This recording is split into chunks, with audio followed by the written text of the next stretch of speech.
Hello. Happy Wednesday. My apologies for missing yesterday. I had a date, a double date with some friends who are going to be moving soon, and I had to have some time to spend with them. And so we went Saturnalia and I with them to a board game cafe, and we played some board games. So yeah, I was not able to stream my normal Tuesday time. And as you can probably see, this is not the normal Wednesday time. Because Bitsbops is going to be continuing to play the Secret of the Minute. That's it. Tonight, during his normal time slot. So, I have lost the cat for the time being, but that's okay. We'll probably raid into him if we can at the end of stream. But we have a game that I've been looking forward to for a while. It's been out for a hot second, but let's see, when did this release? November 2024, so not too terribly long, but this is we're going to be playing The Rise of the Golden Idol. It is a sequel to The Case of the Golden Idol, which is one of my favorite games of all time. One of my favorite puzzle games at the very least. If you've played Return of the Obra Dinn, it's a lot like that. That sort of, deductive reasoning, puzzling through things, discovering what happened, piecing together the events based on a very limited slice of time. That's what the original game is like that. I don't know for certain what the follow-up is going to be, but I assume that it's going to be in a similar format. I know that it seems to have like a different, not necessarily a different art style, but the first one was in pixel art, and now they seem to have just taken the same style, and they're just full on embracing the sort of brush strokes, which I enjoy. I like that. I really like the art style. That's a lot of what gives the first game its charm for me. But before we start that, we are of course going to do our dailies. Shwasha. This isn't the right screen. Here we go. Shwasha. All right. So we've got our minute cryptic. Face masked men cough no more. Well,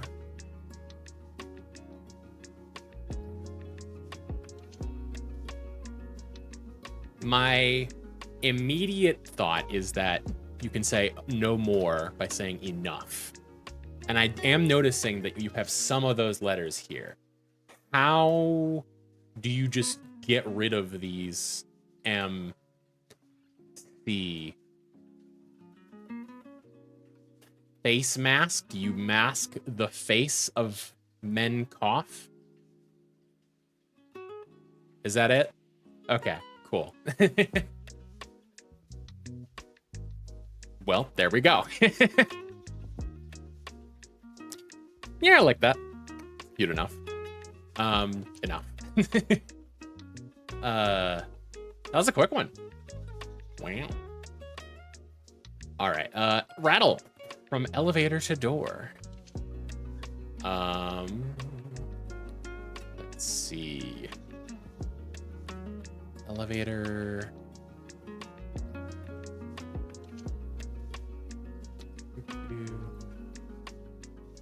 Blank in the elevator might be a trap. No. Alternative to the elevator in most buildings is stairs.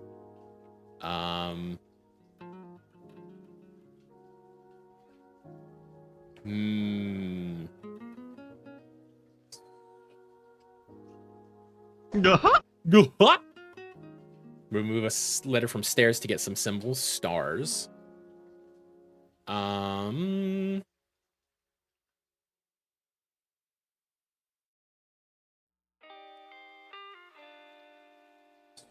Stars and stripes is a nickname for something that flies. That being a flag, you fly a flag. That's fair enough. Let's see. Stripes. Animal with stripes. Tiger. A tiger. No, that's not it. A zebra. Other one.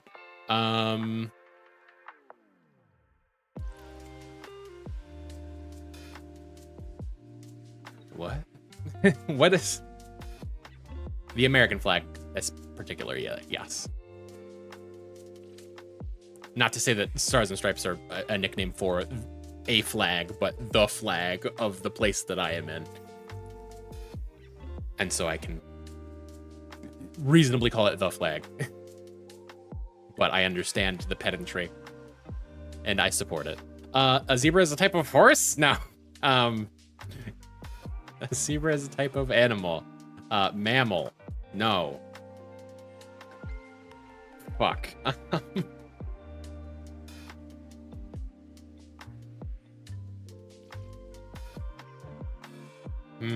This feels like it could be like a weird, I was upset that a zebra wasn't a type of equine. It is, I'm pretty sure. Maybe not. But that's not the word. Zebra stripes. No. No, with stripes was already. I want to say, so quality of a certain railroad. I want to say that like zebra stripes or something to that effect is the name of what you call like the stripes that go across a railroad crossing or a street crossing or something. I could be wrong, but it is, but it wasn't the clue despite being the right number of letters. Yes. Mammal is also the right number of letters.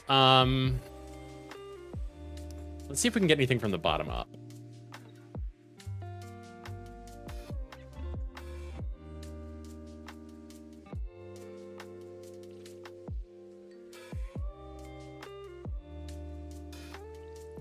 No. No, we can't. Shit.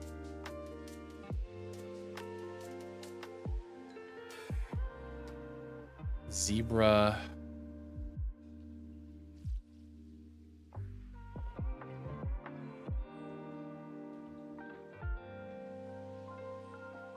Is a zelbra a type of clothing? A zelbra? A zebra.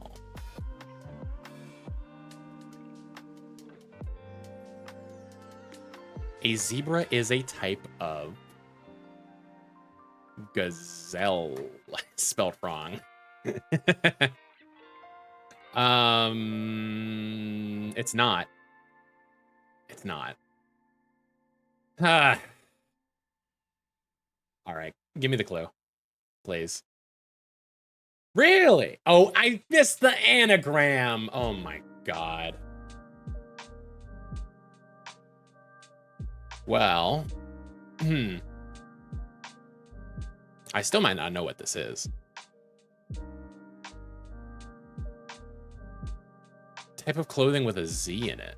Type of clothing, not necessarily an article of clothing.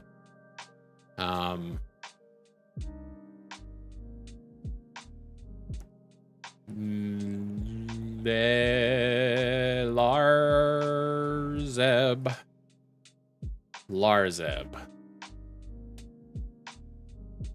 Lazerb. Lizarb. Not yet. I wanna play with these letters a little bit more. Elzarb. Elzrab. We'll get there eventually. There's only what? 6 factorial combinations of these letters?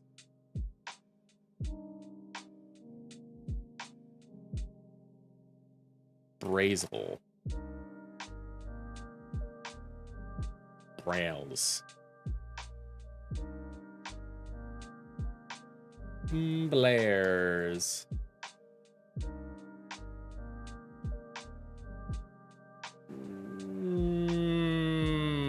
Where the fuck does this Z go? This Z is really throwing me off.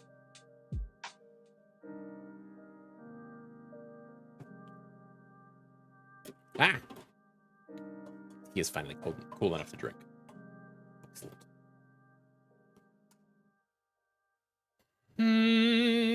Zebrol. No, that wouldn't be an anagram. You would just be adding an L.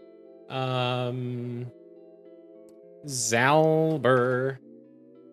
Blazer! There we go. We got there. A blazer is a type of coat or jacket. A dust jacket would be found on a book.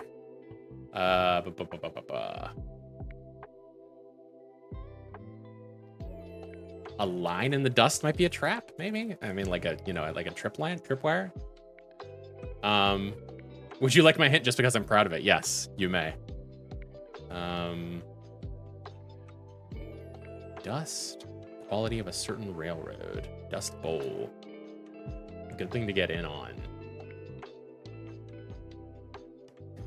A dental condition. Bone dust. If you have bone dust in your mouth, see a doctor immediately. Unless it's not your bone dust. Might be worn to a business event if you're wanting to look hot. That is very cute. That is a very good crossword clue. I like that. A good thing to get in on. Let me get in on that. It'd be good for me to get in on. Dust. To come to an end. Bite the dust. Underbite. Jesus Christ, my typing is not great today.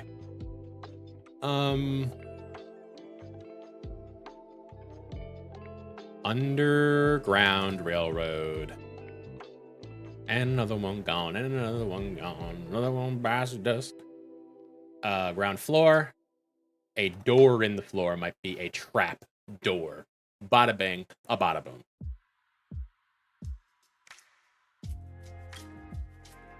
All right.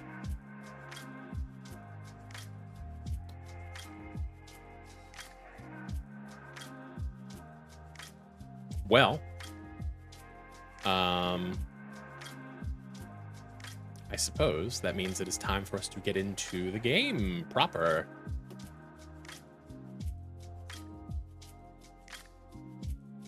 Let me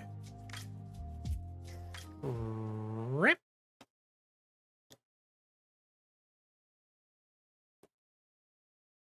Pull the game on up and get that captured. Going to Lurkies then. Okay. Thank you for being here for the warm-ups. Thank you for the lurk, and I hope you have fun doing whatever you're doing.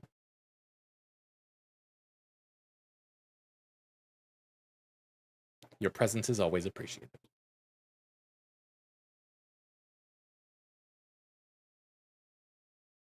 Love you too.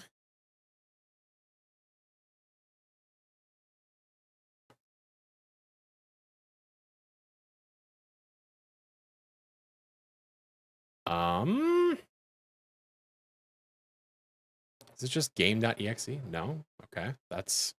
I don't know what it's doing here. Here we go.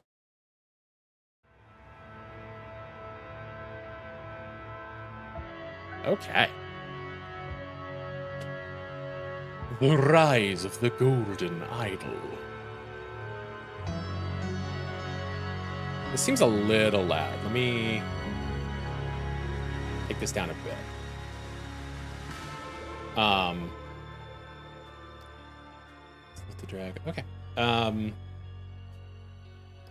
So, for a little bit of context, for anyone who has not seen the first game, the Case of the Golden Idol is about the titular Golden Idol and the sort of events that are seen around its existence. Essentially, this is an alternate world that resembles our own, but isn't quite there. Like, you know, it takes place in a facsimile of like Victorian England, I think.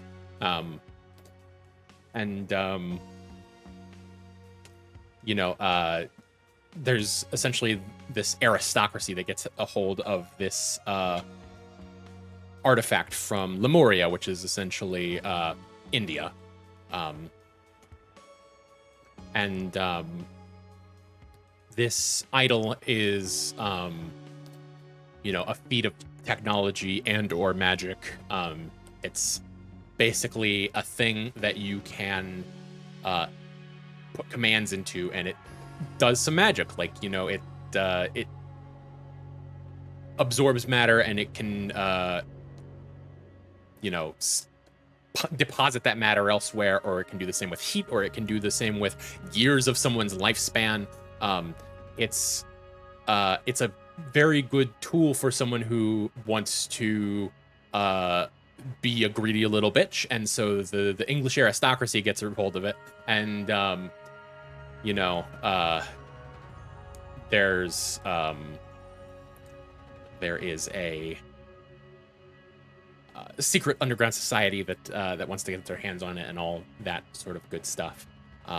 But essentially, the people who had a hold of that at the end of the game, if you don't want spoiled, then, I mean, this is a bad place to be, but also I don't know how much the original game this is going to spoil. It does definitely take place after the fact, because obviously we're in the modern day. Maybe even, like, I see a helicopter that has, like, flapping its wings, so, like, that could be, it looks like it could be a little cyberpunk, but, like, probably about modern day. But essentially, at the end of the game, the greedy white people who stole the idol and were trying to use it to further their own goals get their comeuppance, and the idol is broken. But presumably, somehow, Palpatine has returned. Somehow, the golden idol is going to arise once again. That's all I know. But we will see.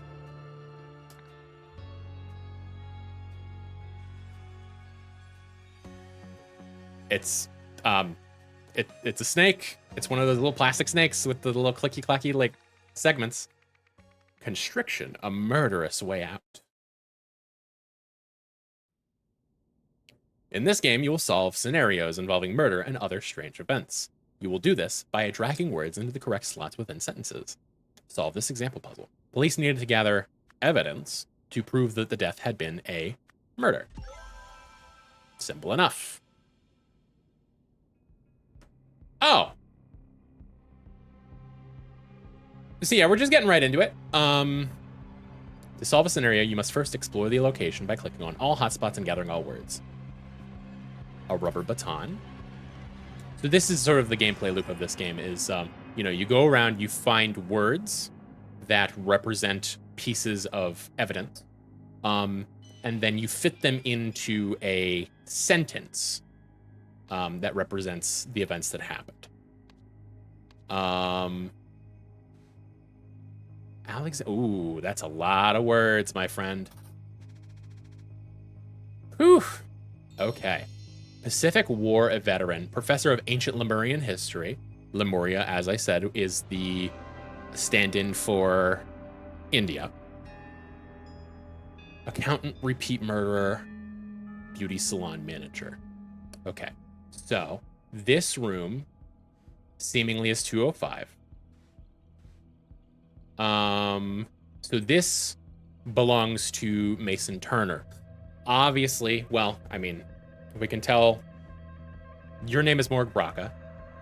You don't seem to be a patient. You seem to be an orderly, perhaps? Sweet Pine cigarettes, a ring of keys. And presumably you are our murderer, who I've already forgotten. Mason Turner. Prom Nepal Prom. A chewed cloth strap. Redwood. Okay. Next, click on the following elements in the bottom bar to open them. Words, names, events. Words. These are our words. Names. We are going to say that you are... You can organize the words in your inventory however you like. And try moving them around. Okay, cool. So we're going to say that you are... I already forget. Again, Mason Turner. I was like, Morg? No, Morg Braca. Morg Braca and Mason Turner. 2 or fewer incorrect. Is Braca your first name? No. Okay. So you are Morg Braca. That is correct. But you're not Mason Turner. Whatever you're doing in here, it's not your room.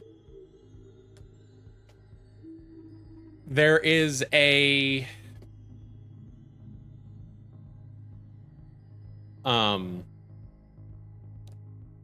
There's a metagaming part of me that's like, oh, the professor of ancient Lemurian history. That must be the person that we're following. And that could be true. But I want evidence. I want evidence of that, if I can find it. A chewed cloth strap.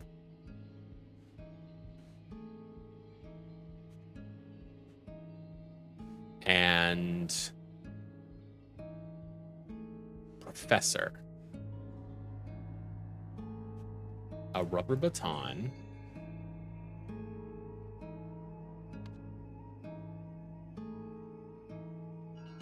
So okay, so we're looking for an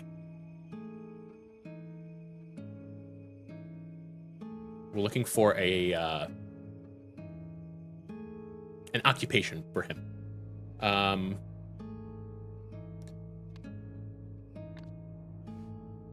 Redwood. Does that have anything to do with this? I don't see anything significant about Redwood. Other than that being like the name of the asylum, maybe. Patients in Special Care Unit C. Like, I don't want to guess. If I don't have to. Constriction. Okay, that's probably this.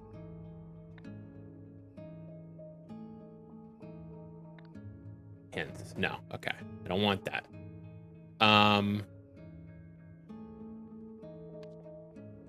Right. Okay. So that's close the thing. Okay. That's hide what I have currently on screen. Yes. Okay. Yes. Thank you. Now you're on to solve the mystery. On your own to solve the mystery at hand. Redwood isn't your name, is it? That feels weird. Maybe you weren't...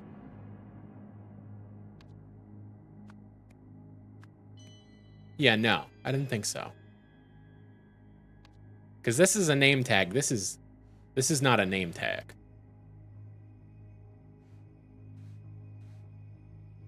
Why Redwood? If it's not the asylum that we're in. This is 20... It's not... Oh, wait. Oh, it's 202! I'm a dingus. These are the evens, or these are the odds, these are the even. Wow! The tip of the tongue, the teeth, the lips. The tip of the tongue, the teeth, the lips. I am not the pheasant plucker, I am the pheasant plucker's son. I am only plucking pheasants till the pheasant plucker comes. All right. This is Auriel Toussaint, because we know that he's in 202, because I'm not an idiot and I know how to read numbers. We got there. We got there. Auriel Toussaint. Everything is correct. The professor, Auriel Toussaint, killed Morg Braca with a strap from a straitjacket in the Redwood Asylum. We've done it.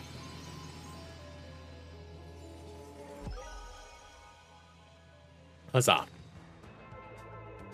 Auriel Toussaint, professor of ancient Lemurian history, chewed through his straitjacket's trap and suddenly strangled Nurse Morg Braca in cell 202.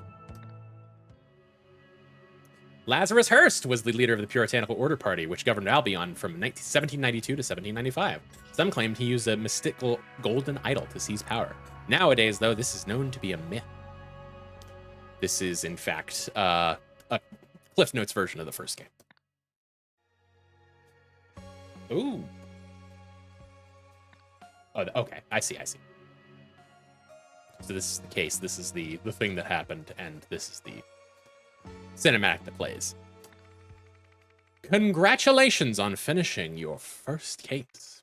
Welcome to Chapter 1, The Curse, in which a strange threat looms over New Wells.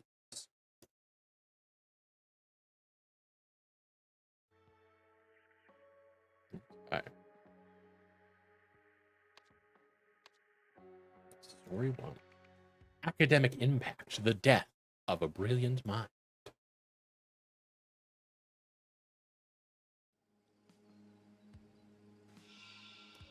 Immediately see a man who appears to be dead. He may not be. Red pen. Man is not breathing. Okay. Slipped on, went for, fell from, collided with. Sir, which of these speech titles do you prefer for the graduation ceremony at Imperial University? The shortcomings of Noak's algorithms. I don't want to criticize my own work in an inspirational speak. In the age of computers, math is the new frontier. Not great, but it will do. Okay, so you are presumably Novak. A lighter, a key. John Robkin, Thomas Crow, Caleb Reynolds are all names to which you are presumably receiving letters. Brigantine Blue Blend cigarettes. We will call you what we think you are, Mr. Novak. Cigarettes. The stairs are covered with ice and snow, and you do seem to have slid down them. Although there is a missing bit of snow from the top bar. Property of Sir Isaac. Okay. And this is the same insignia that we saw in all his stuff. Arrange for a taxi to be here at 6 p.m. I have a meeting at 45C Stockyard Street. Isaac Novak.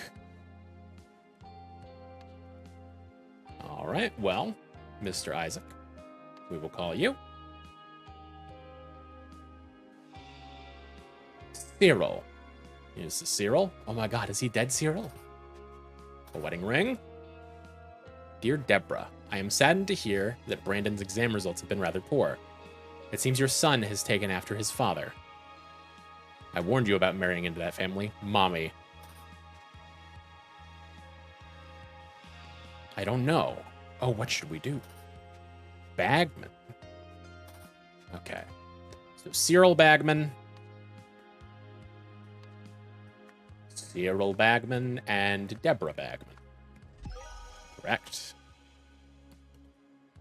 We've got all of our people. The car's engine is still running. Okay. So we don't have a lot to go on. You're not breathing, although this isn't a super high fall. I guess it depends on what you're landing on. I mean, like, in regards to, like, what body part. If you land on your legs, it's probably going to suck real bad, but it's probably not going to kill you outright. You land on your head. Well, if you land on your head, how's your hat still on? Huh. Weird.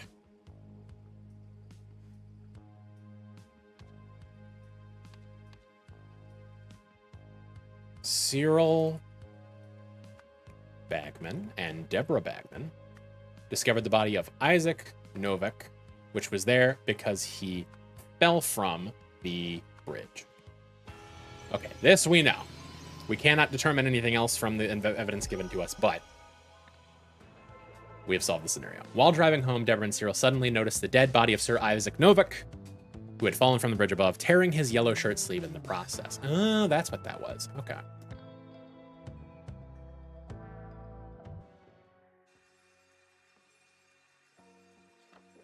Thank you for your cooperation. We are happy to cover Brandon's tuition fees, provided our arrangement lasts. From your side, we expect complete confidentiality about our motivation for funding Brandon.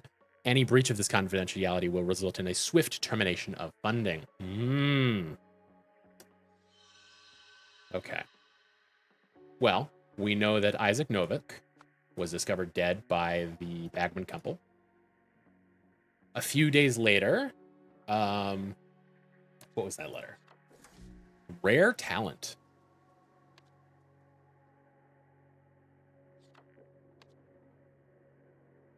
Rare talent.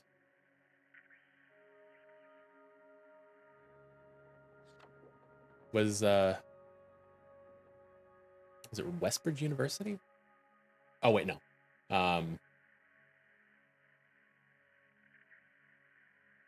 Offered to fund Brandon Bagman's tuition, not intuition, in exchange for confidentiality about the fact that had been affected by the Clearly, we don't know how to fill these in. We don't even have anything this color. So we'll chill on that. Under construction, a brutal blue-collar departure.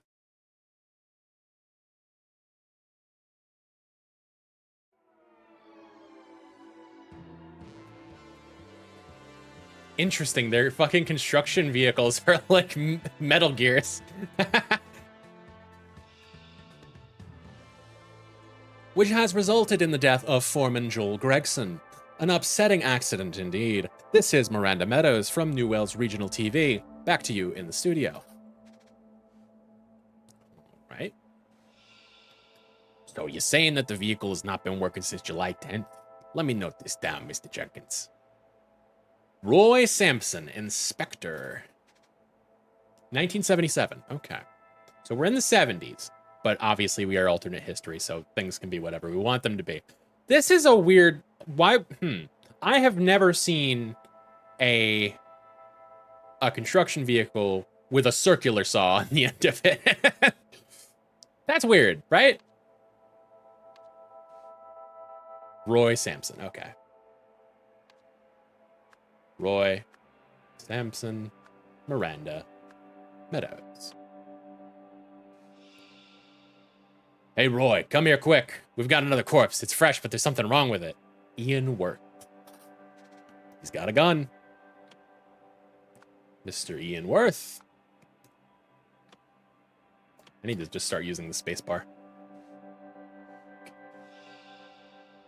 Look, my vehicle has been out of order since yesterday. I requested the repair team. You can check with head office.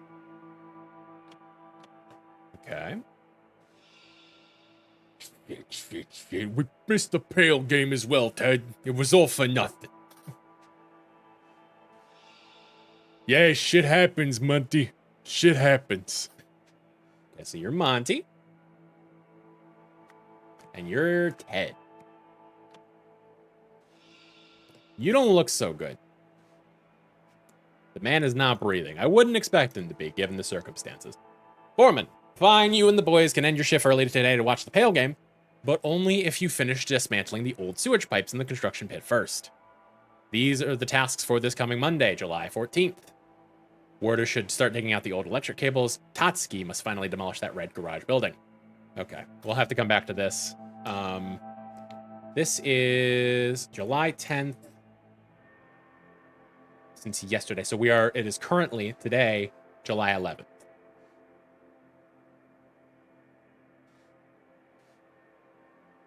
That's you, I think. No, it's you. Never mind. You're making the exact same face. So you are in the excavator, the diggy boy. This will be the foreman. So yeah, Verter. We've got Ted Verter. I don't know why I'm pronouncing his name with a German V, but it makes sense. It looks like a German name to me. Or Dutch, perhaps. Safety rules. When operating grade 2 heavy machinery, such as demolisher, excavator, or cutter, check the machine's status lights, report to the service team if you see any errors. Okay, so this must be a cutter.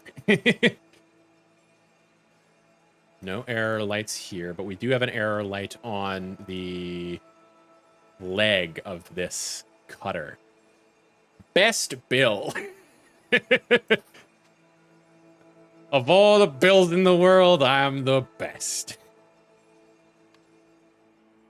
Okay, so I mean, this is an excavator, obviously.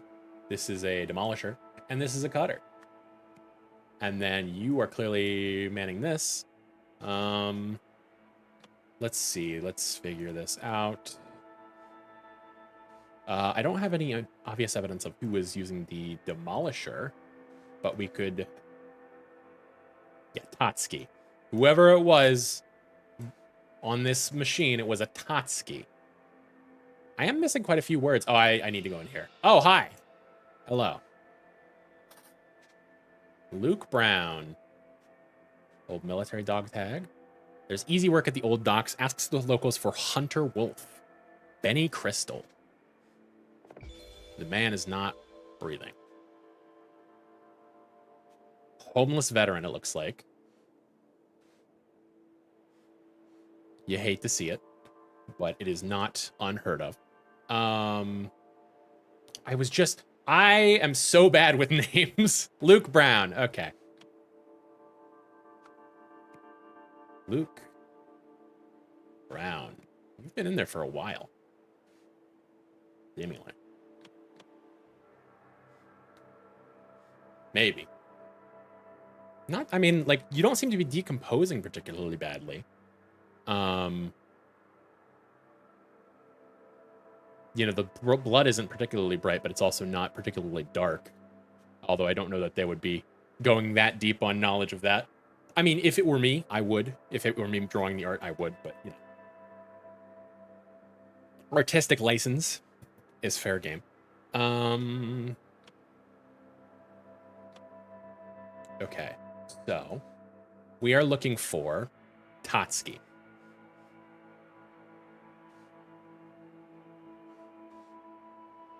I can't look at your case notes. I feel like that would help. Oh, this is Mr. Jenkins. Okay, so you're Mr. Jenkins. Jenkins. So we know that you're not Totski. I should stretch. You're right, me.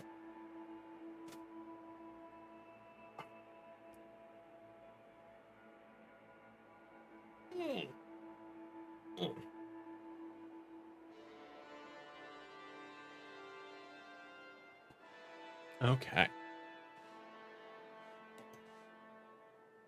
So we know that neither of you are Bill. You could be Bill. You're all wearing hard hats. Report to the service team if you see any errors. It's possible that the reason that you were outside of your machine was because you were reporting your error. It's possible. You could be Bill.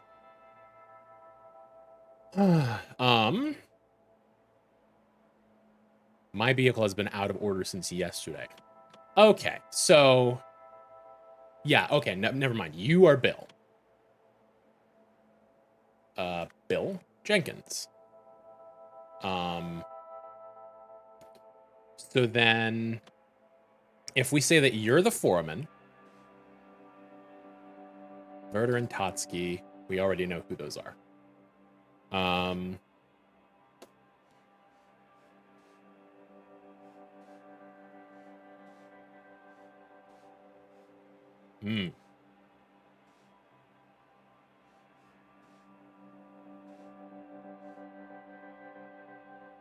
Well, we know that you are on here.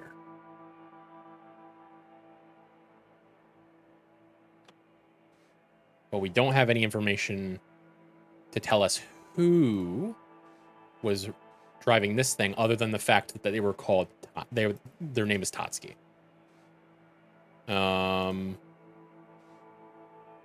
Oh, Joel Gregson is the foreman. There you go. That helps. Joel Gregson. So we have a Verder. We have a Jenkins. Oh, so you must be Totski then. Yes, okay. And then you were on the Demolisher. Cool. So now...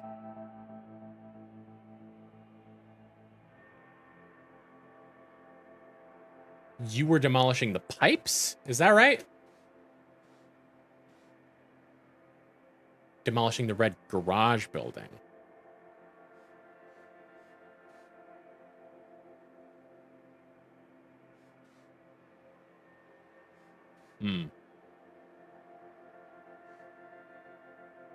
This, I mean, it's not the most guilty dialogue, but it's the most guilty dialogue here, perhaps. So, Monty Tatsuki, we will say, used the demolisher on the sewage pipe. All right. I mean, you were tasked with demolishing the red garage building. I don't see where a red garage is. Unless it was like, it used to be here. But we will say that. This resulted in the death of our foreman, Joel Gregson. Following this, the body of Luke Brown was found unexpectedly. And he's got some crazy red eyes.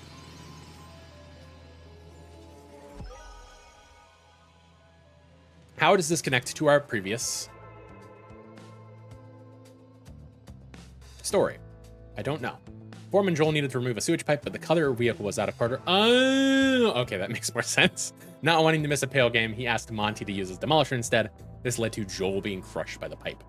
Police arrived and during their investigation found another fresh body inside the sewage pipe. Okay, so he is fresh. So fresh and so clean. You have seen his body. It would be a shame if it got out that the man who was an inspiration to the world was just another junkie, like one of those homeless deadbeats. Don't worry, I won't tell anyone, but there are those who might. I suggest you talk to the commissioner.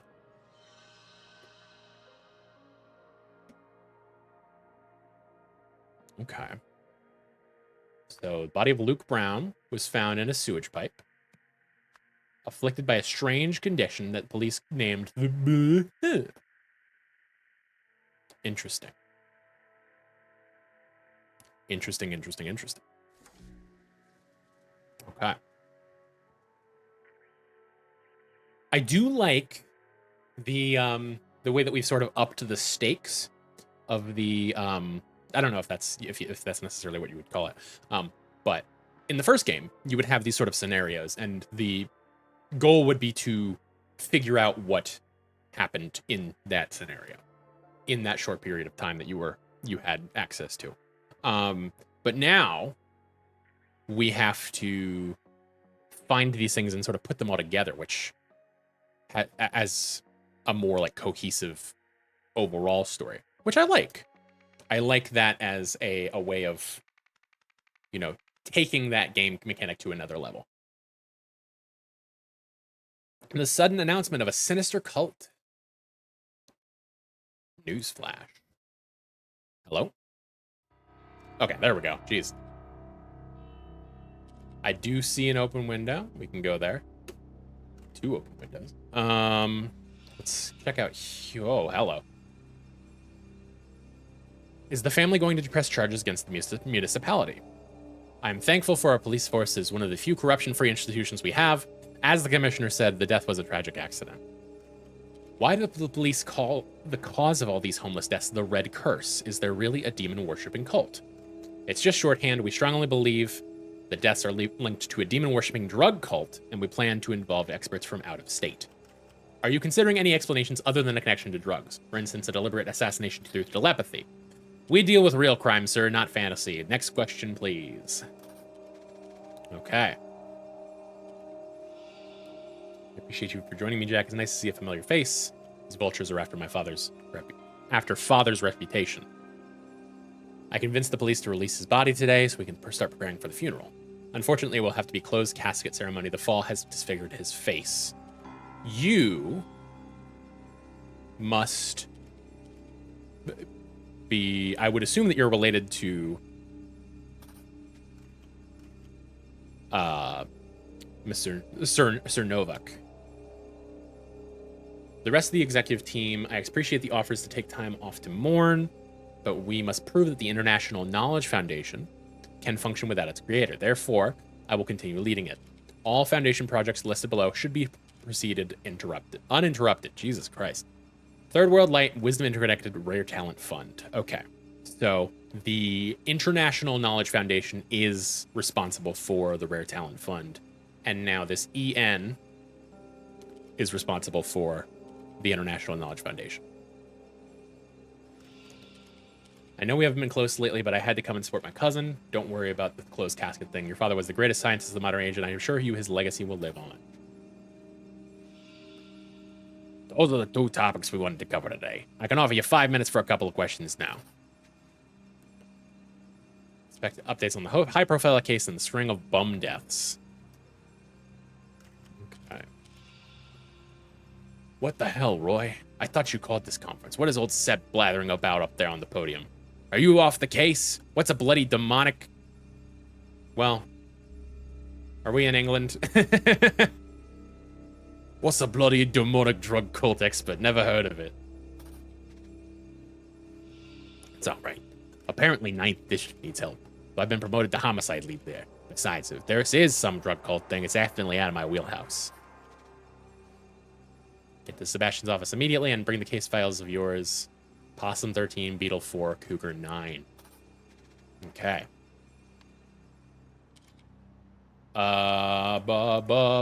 Who the fuck are you? Sebastian? Seb? Sebastian. You are Sebastian? You are police chief, I assume.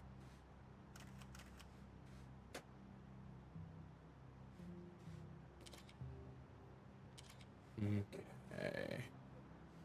So we know you're Roy Sampson.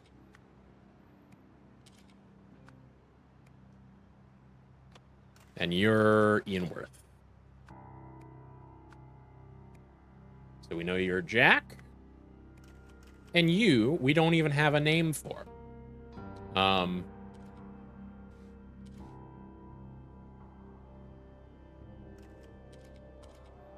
But we assume that you are related to Sir Novak. Could be wrong about that, but that's what I'm guessing right now. Okay. We've got some corpses. Some various causes of death. Unknown connected to Cougar 9. Blunt trauma to the back of the head. Asphyxiation with a rope. Suicide. Hemorrhage from bullet wounds. Murder.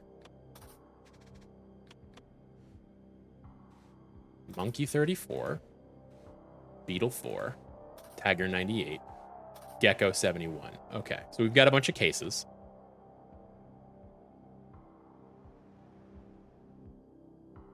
Can we find some case files? The Allied States of Hesperia. Okay, so we are in America. Maybe. I don't know. It's not quite America.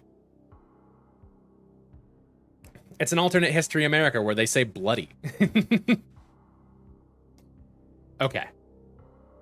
So this is our case. Sir Isaac Novak, world-famous scientist and philanthropist. Case name closed. Elizabeth Novak, Jack Novak. Okay, cool. Nephew, yes, you would be. Yes. So this is Elizabeth Novak, and this is Jack Novak.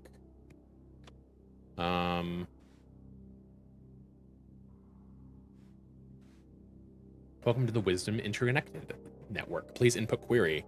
Computer, let me in. Dear Mr. Walsh, congratulations on becoming Wisdom Interconnected's newest board member. Our next board meeting is in June, after which you will receive biannual remuneration.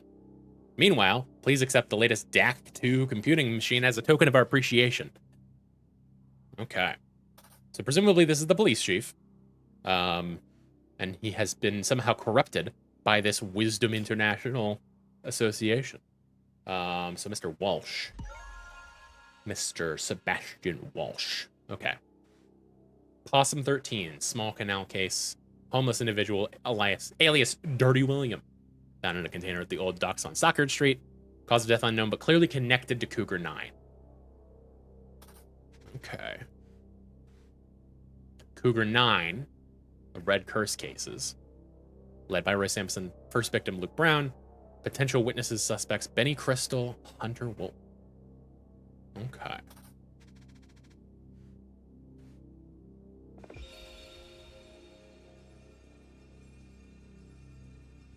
Interesting.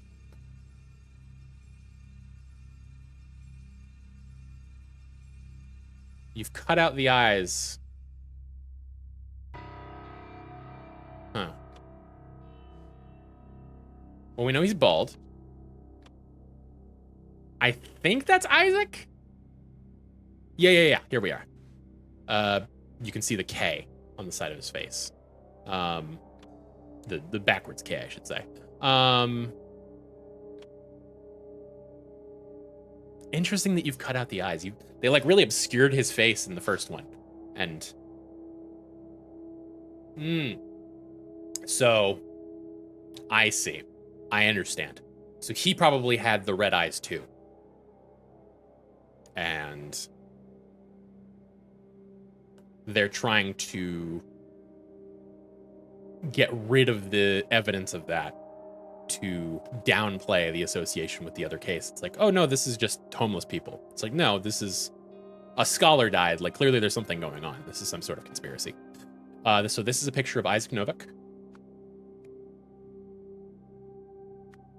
From the case, Beetle 4. His body lies on table.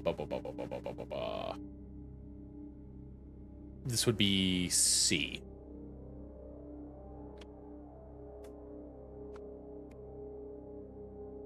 His death is linked to the drug cult. No. The Red Curse. Okay.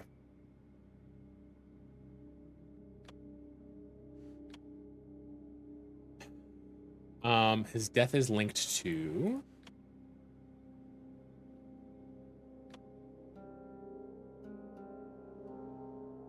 the... Yeah, we've cut part of this out too. Okay.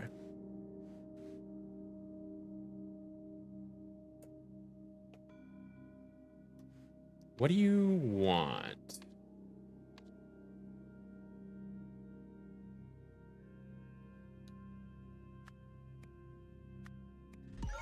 Oh, I just got the table wrong. Never mind. We're good. Oh, duh. Yeah. That's C. Okay. Cause of death unknown. Okay. So they don't know at this point if he was dead before the fall. Connected to Cougar 9? And Cougar 9 is the Red Curse. Yes. During the conference, Sebastian Walsh claimed the case...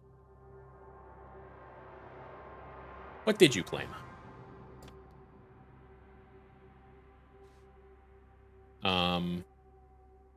Possum 13 is Dirty Willie. Cougar 9 is the Red Curse. And Beetle 4 is Isaac.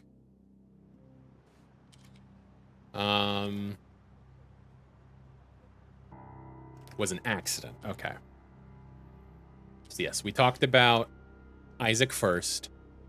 So the case Beetle 4 was a tragic accident. The case has a strong drug connection, is probably what you want for that. That's Cougar 9. Hi-oh. Okay. New Wells police scheduled a press conference to announce that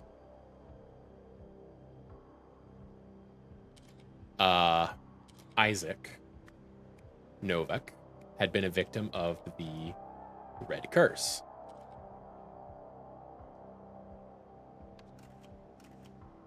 Pardon me for my messy desktop here. Before the conference,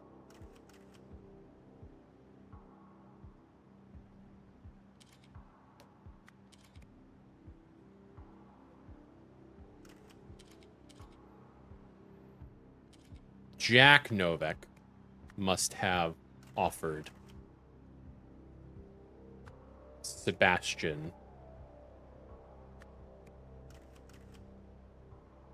a board position and a computer. As a result, during the conference, Sebastian Walsh declared that Isaac Novak had been the victim of a tragic accident. Damn. Okay. Was it Elizabeth? Yes. Okay. Cool.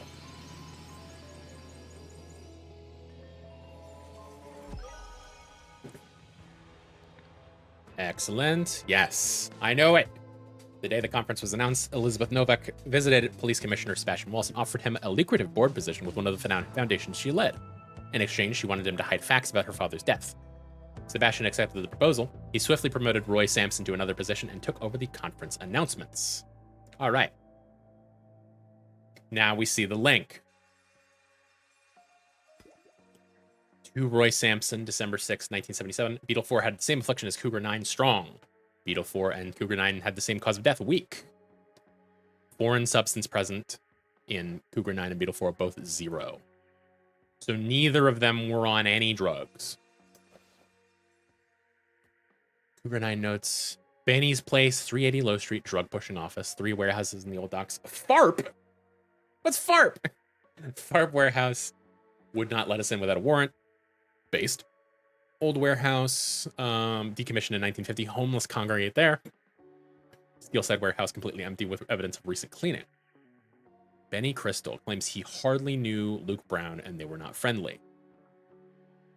Advise contacting Hunter Wolf, who has a workshop in Steelside warehouse and offers odd jobs to people like Luke. Was unable to find this person. No traces in the Steelhead warehouse or anywhere else in the docks. Hunter Wolf is definitely an alias. Okay. Luke Brown was afflicted by a strange condition that police called the Red Curse. Then the scientist dies. After being contacted by someone, Elizabeth Novak, worried that everyone would think that Isaac Novak had been a drug addict, drug user. Sure. A few days later, I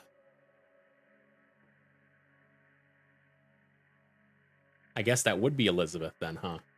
Elizabeth Novak offered to fund Brandon Bagman's tuition in exchange for confidentiality about the fact that Isaac Novak had been affected by the Red Curse. Hours before the conference, Sebastian Walsh was offered on a similar deal and took it. However, the laboratory investigation found 0 evidence that either Red Curse victim had been a drug user. Bada bing, bada boom. There we go.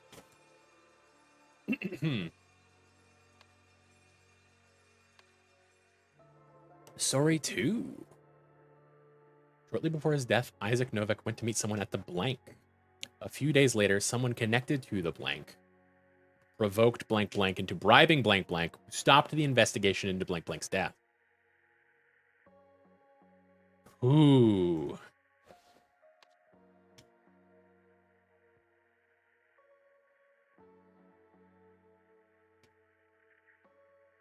So I can figure this out based on what I already have?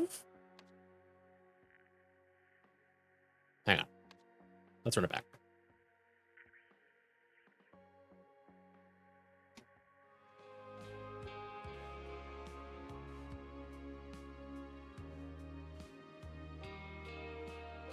Reynolds.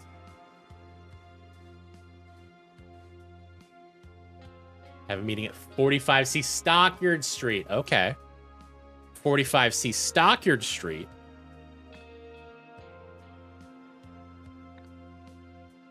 Stockyard. It's a yard where they stock things. It's a stockyard. Completely empty with evidence of recent cleaning. Okay.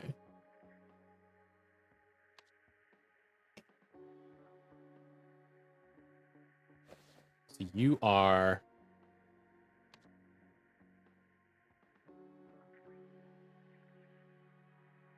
Steelside Warehouse. Okay. At the Steelside Warehouse. A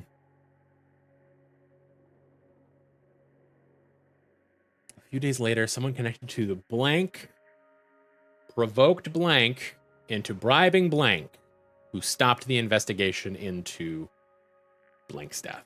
Presumably that's Isaac Novak. Into bribing Sebastian Walsh.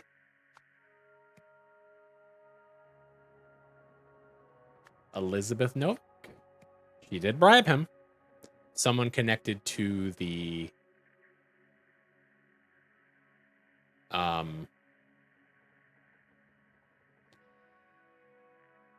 Imperial University? No. Okay. What is FARP?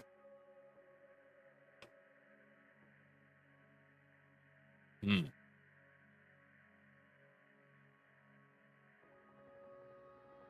Mm-hmm.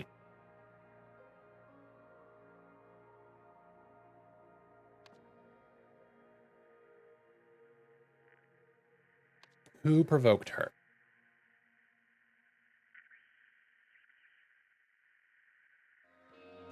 No, that's the wrong one. God damn it. No, that's the wrong one too. Damn it. We're waiting for those loading screens. All right. I suppose I can double check that I haven't asked the locals for Hunter Wolf. Okay.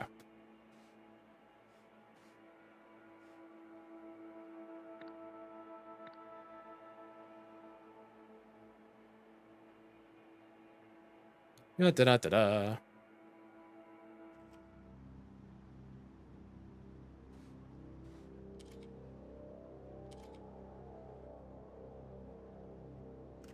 To someone from the Rare Talent Fund, it seems.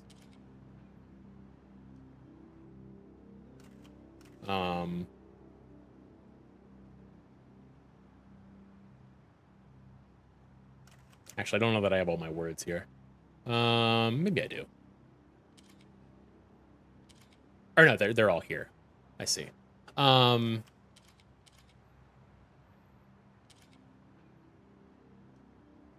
I don't have any of those. Huh. The Westbridge University? No. Okay. Huh.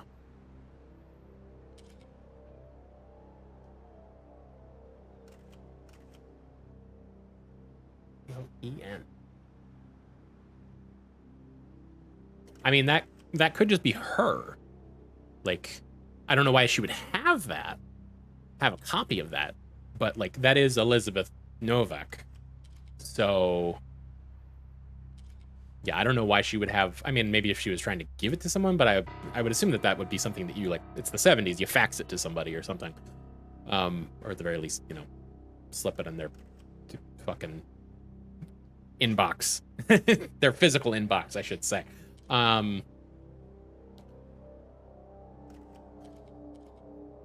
He went to meet someone at the Steelside Warehouse. This we know is correct. Elizabeth Novak did bribe Sebastian Walsh into stopping the investigation on Isaac Novak's death. We know that this is true. We don't know who.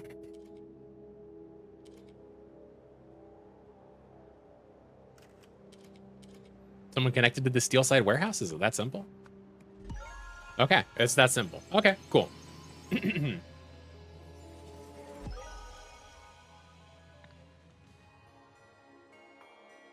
We are contact this Gilded bus, drink it for scrap metal. You can have 3 sous for it and call yourself lucky.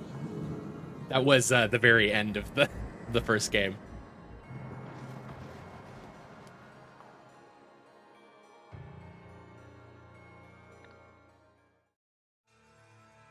The Pursuit. Several years earlier, Chapter 2, The Pursuit, in which a lost power is sought. We got a corkboard! Garden Retreat, the Zen Center Rendezvous.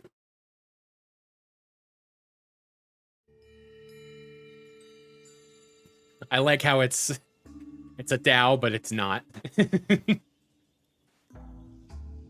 You're listening to the Psychedelic Hour on Rock FM this fine Friday evening. That was Bad Rug with their short-lived hit, She Pulled Back From My Kiss. The song enjoyed some success earlier this year, but quickly fell right down the charts. Ooh.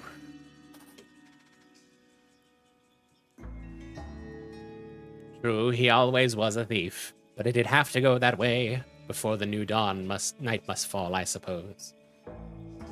Oh, pig.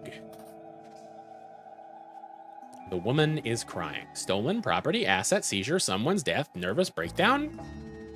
Are those all with the... Okay, no, I was going to say, do they all have a question mark on the end of them? A passport being burned. That would be a convenient source of identification if it weren't currently being burned. Eccentric Historians Harmony Foundation receives millions for undisclosed project. Okay.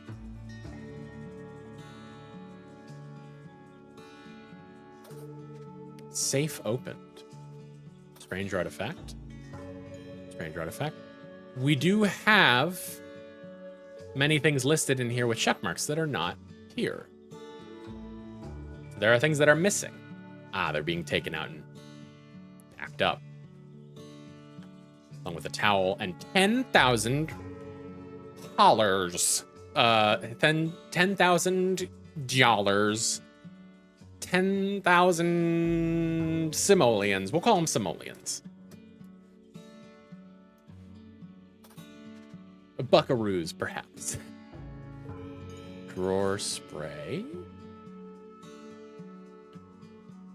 House in much of a state of disarray. There appears to be a desk with a pen, but I can't see anything written. Delay the other two till September. Hi, it's your favorite ex-husband.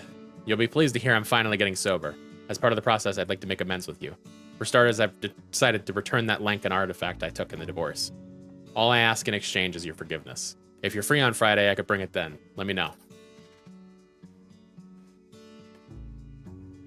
This is the chief auditor from OPIG's finance department. I've been going through your foundation's recent payment history, and frankly, you seem to be robbing us blind. Unless you can explain yourself, you can expect a visit from me on Friday when I'll have to confiscate your credit card and any assets you bought with it. Okay. Hey, it's me, your trusty colleague. Sorry, I've been off radar. I've been keeping my head down at the Dragonfly Inn. I'll swing by on Friday with our new pointy-eared friend. Remember, I'm going to need Plan B rates for this one, not like the other 7. Now that we're parting ways, I'll also need that passport we discussed. It is August. August 1st? Maybe? Maybe she's just not one who, like, marks off the days on her calendar. But, like, you know. Something else in here I missed? A spray can. Hair? Pepper? Okay. Oh, okay. So that's not here yet. But she's trying to collect it, presumably. Okay. Well, that's our full suite. Which is a little sparse. HF, I notice. Actually, that's probably the, what was it? The something foundation. Harmony Foundation. Yep, that'll do it. Well, it seems like we don't know what your name is. But we also don't need to, it looks like. The events that took place at the bank on August resulted in Bark, bark.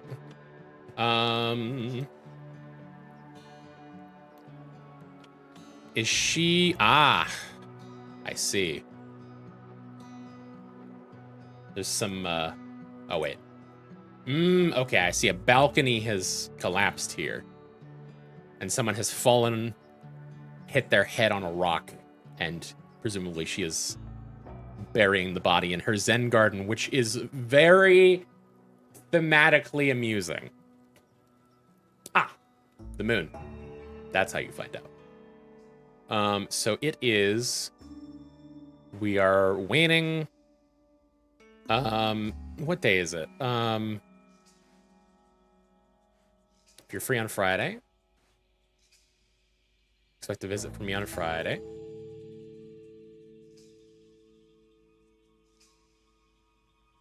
Swing by on Friday. Okay. Well, it's not Friday. We know that. It is earlier than Friday. It is somewhere between the 14th and the 16th.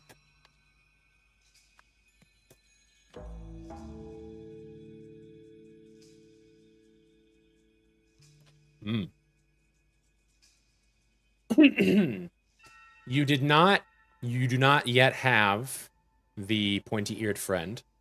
So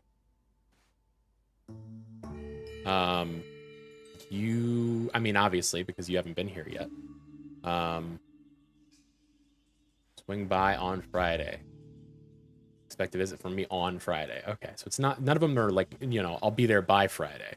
It's all on Friday. I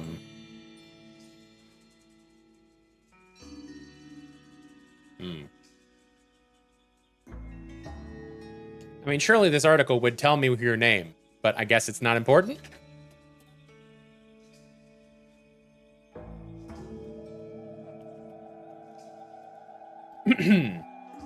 Or maybe it'll be a good reveal later.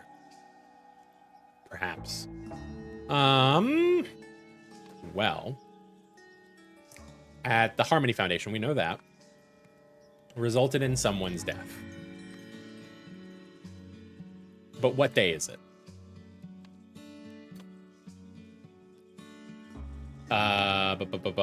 This Friday evening. Okay. It is Friday. Huh. So it's Saturday. Saturday? No, that's the 17th. That's what I meant to say. The S left my mouth, and that was all that my brain needed.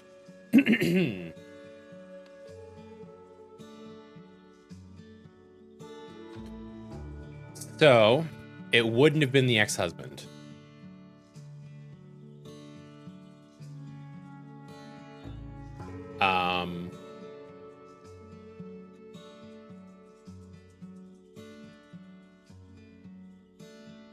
Unless he was lying.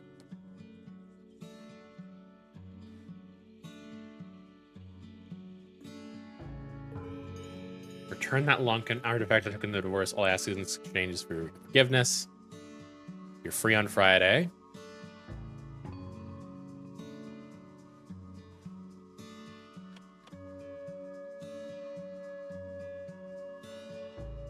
Is that the boy?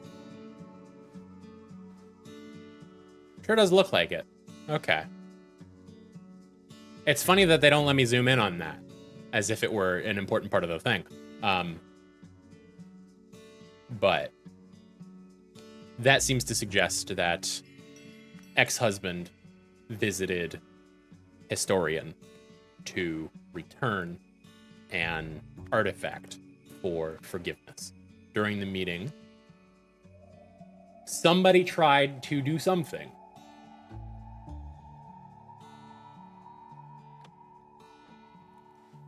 He always was a thief, but did it have to go that way? I'm gonna guess that ex-husband suddenly tried to rob her, given that statement. In response, Historian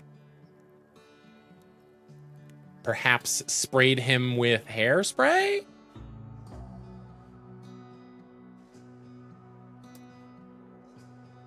I don't really see suggestion why that would be.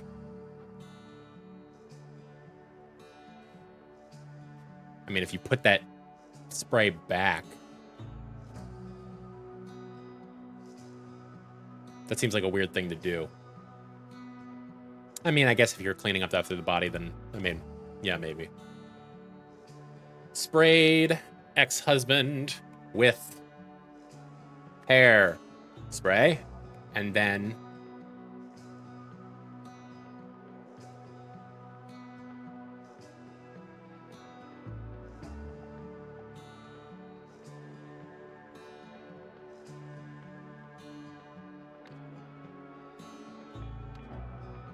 blank to blank.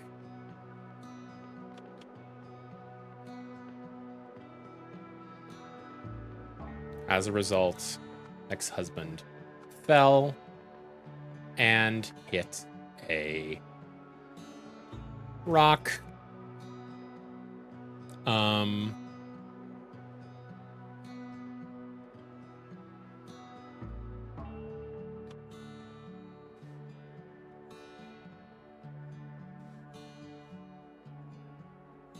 Broke a bottle, maybe? Like a broken bottle in the...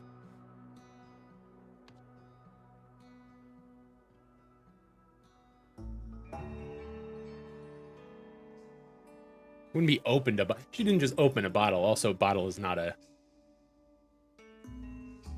Opened a drawer? I mean, the drawer is open. Opened a safe? No, I didn't think so. And it's not even too off. We would know if it was. Yet. You could have pulled the rug. Damn it.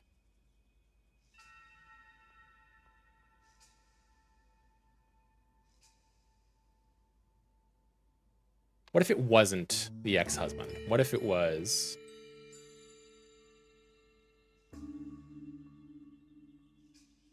Oh, no, this is the pointy ear... Oh, okay. Never mind, never mind.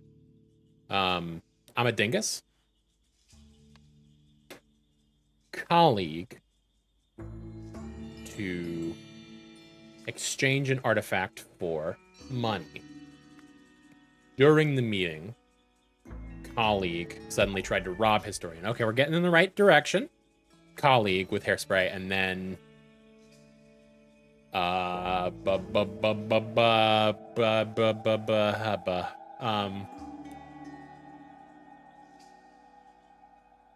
you sprayed him with hairspray, I assume. Spray forgiveness. Could be pepper spray, I guess. I don't see pepper spray, but... Do you have pepper spray, maybe, and I missed it? No, you just have the...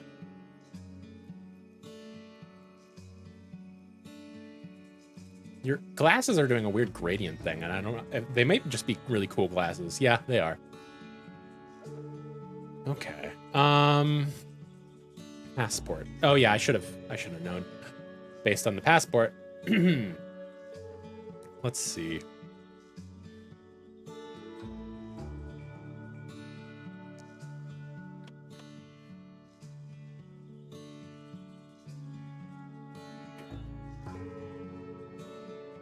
This seems to indicate something to me.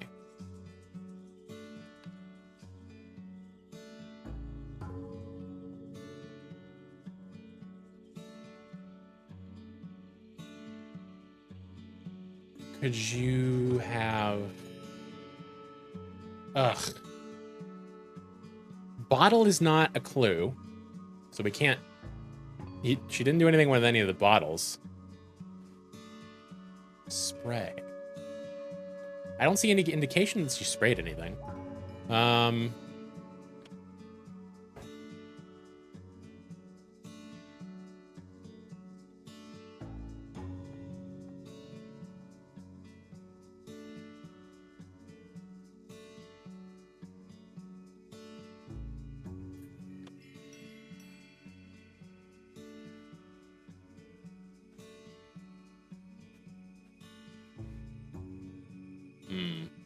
Towel.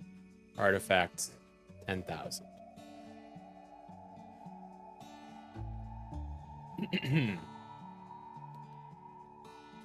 What are the indications here?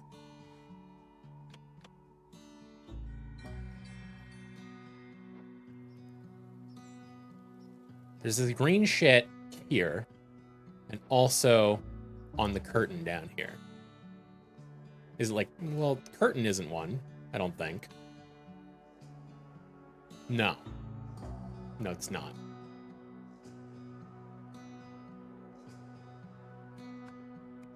I'm an idiot. I just missed one of the ex-husbands. Howdy, Saturn. Thank you for joining.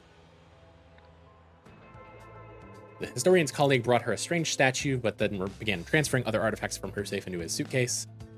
In her attempt to stop this, the historian killed her colleague. To cover up what she had done, she buried the body and burned the fake passport she had provided for him. Been sleeping? Gotcha. You haven't been sleeping too long. It's only been like an hour and a half.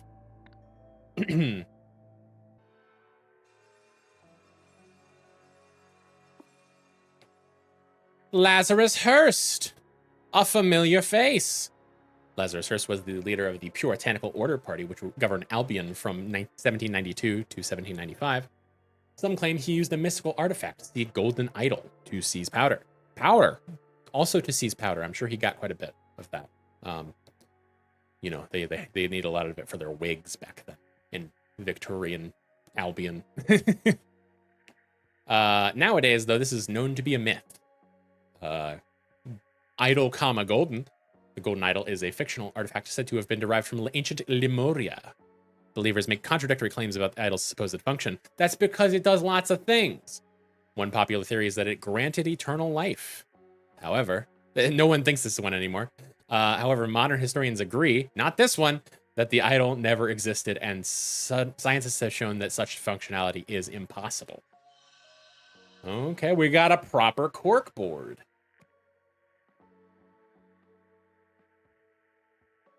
So we know that you are Lazarus Hearst. No. No shot. I'm not putting that there yet. Okay. We know that this is Lazarus Hearst, but I'm not putting that there.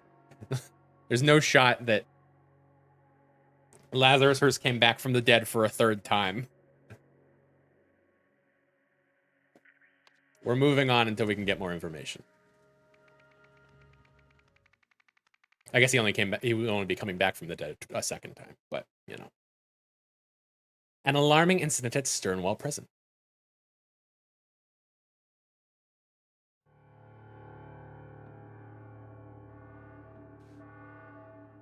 Okay, we've got a schematic of the very simple floor plan here. Flowers for Inner Growth, donated by the Harmony Foundation. Cartoon fun with Alfred Beasley. Interesting. Presumably this is going to represent some sort of code somewhere. Awareness, end of soul, splitting space. I can hear you, naughty, naughty. Stretch. Ugh.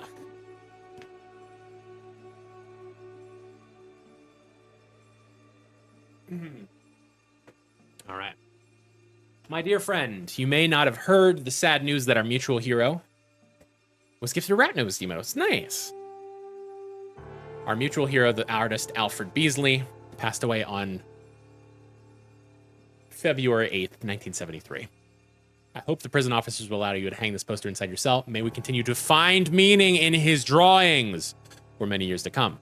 I know you will grieve for Alfred, as will I. As a spiritual man, I believe the key to escaping our torment lies in remembering the date of our loved one's death and celebrating his life each passing year. Your friend, Stephen Aria. Okay, so 281973. Worm man. Germ. Potato. Play-Doh, fish. We'll get there. We'll come back. Henry, it's absurd that the cell numbers run from left to right in some hallways and right to left in others. When you install the new signs above the doors, please pick a direction and stick to it. Hey, little chippy eating the book, reading the book, not eating the book. No gambling, no tobacco, no cell decorations without an officer's permission. Okay. Barred window. A pouch of tobacco. Sheets. While working in the laundry room, I heard that Kempton is organizing another poker game. Buy in 1 full tobacco pouch. To do. Find out how he always wins no matter what he's betting on. Could be useful as leverage. Overheard Sainsbury delivering something next door. Can he be bought too? Update. Surely it wasn't a hacksaw, was it? It sure has sounded like it the past few nights from what I've been able to hear of that blasted soap opera.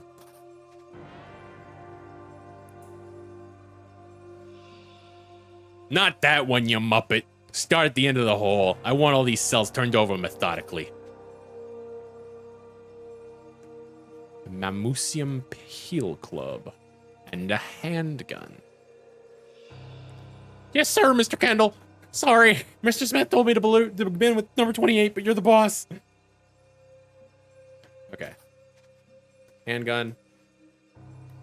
Dearest Julia, I'm enjoying my new job tremendously. It is so rewarding helping the men better themselves.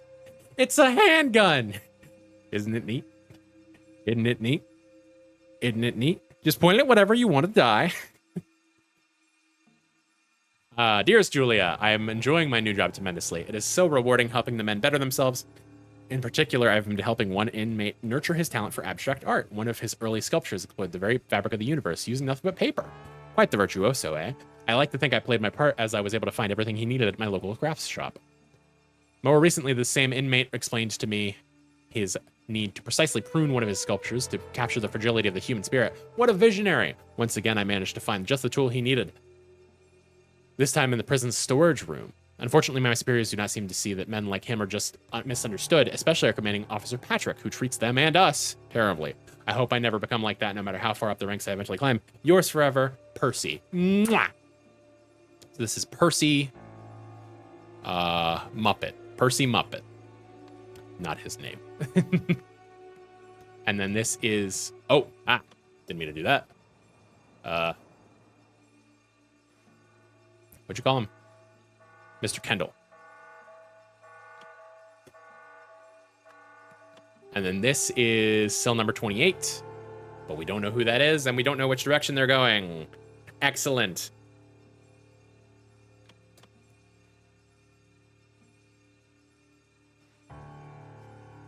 Marked playing cards.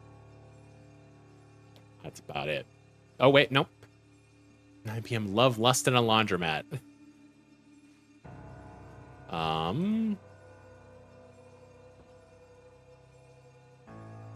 Hacksaw. Kempton. Overheard Sainsbury delivering something next door. Can he be bought too? Percy giving an art tool to help someone escape Strawsing style. I think that's the deal. I think that's our deal here. Sainsbury. Okay. I don't know who watches the soap operas, unfortunately. Clean cuts, these. Just the pliers and some wire cutters should be enough to fix it. Even this tiny toolbox should have those. Pliers? Henry Wakefield, maintenance contract work. Spool of wire. And yet, we're missing pliers. We're also missing something else from the Sternwall prison toolbox. And someone seems to have escaped. Jeremy's got a honker.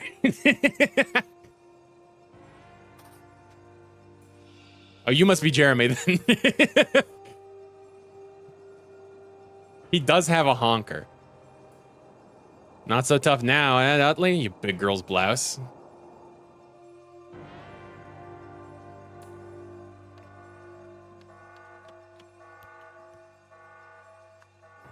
Jeremy's honker. You are Henry Wakefield.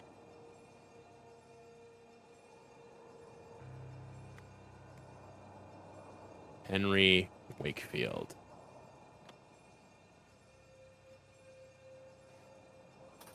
We've got a hacksaw. Blunt hacksaw blade, a drain pipe. It's come down the drain pipe. So it's come from this window. This one right here.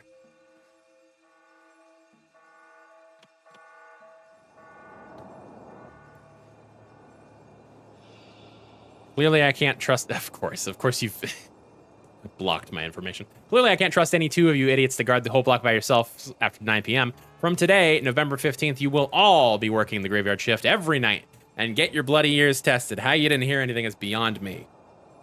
Tear off a raffle number for a chance to win tickets. Robert, murder, life. Jimmy, kidnapping, 7 years. Arthur, murder, life. Daniel, homicide, 20 years. Jason, racketeer. And that's it for this office. So it looks like we've just got our men left. We've got a gun, and we've got a gun. Excuse me, that's a rifle, not a gun. Clovis! Aw. Hi, Clovis. You don't deserve to be in this, in the military-industrial complex. I mean, it's not the military, but, you know. You don't deserve to be part of the prison system. Just one more year and that'll be me. Freeze a burn. Torment's nearly over. I trust that this will help you to forget whatever you think you heard. As extra insurance, I have a small... Thank you, Sarabot! I have a small request. I need you to get me something from your work. We can discuss it during the next exercise hour. Big girl's blouse. Looks like you got a new nickname, eh, neighbor? How dare you not inform me of his plans? That idiot's dug his own grave. When I get out, I'll put him 6 feet under. A double-headed coin. Try calling me that without a gun in your hand, Screw. See what happens. Screw. It's not a name.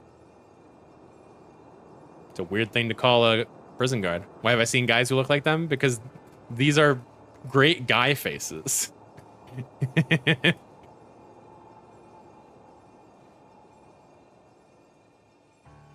Utley. You're Utley.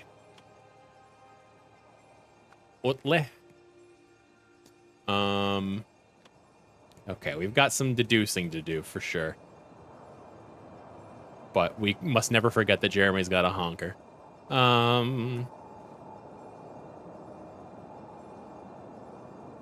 So we know that you with the big scar on your face are Jason.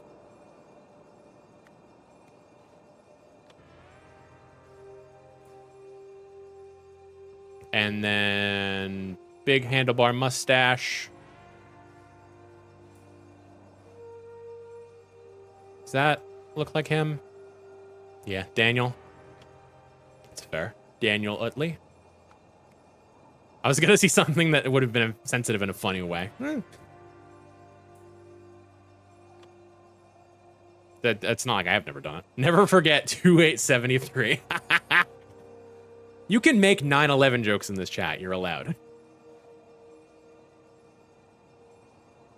Robert, murder, life. So I'm assuming that we are to understand that Jimmy is the one who is going to get out of here.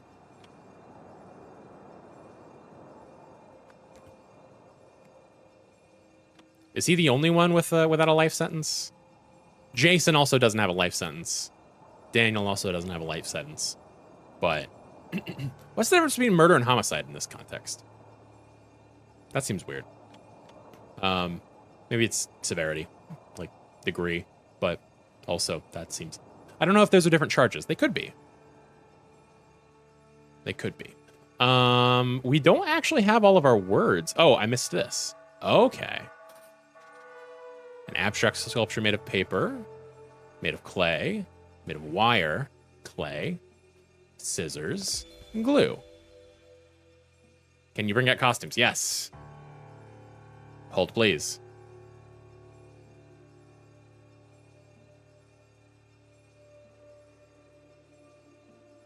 Done. Thank you for holding. Okay. Message.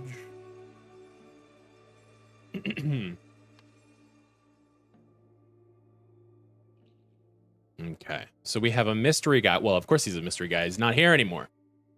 We haven't seen his face. We don't know who he is.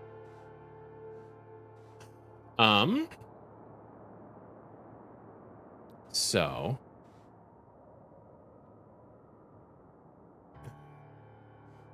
you could be Robert. You've got that pear-shaped head. I mean, if you're in prison, then you may have not, like, shaved for a while. You've got the same shaped nose. Yeah, we're going to call you Robert for the time being.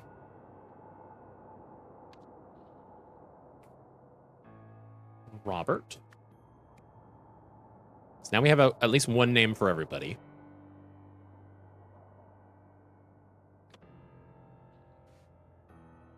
So we know that Robert and Daniel are neighbors.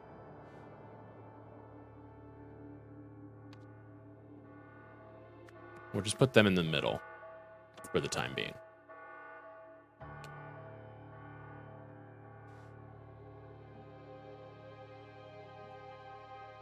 Beswick Blythe. Okay. Thank you for bringing back costumes. You're welcome. Swaz, swaz, swaz, swaz. Up hand kind, please. Absolutely. All right. So.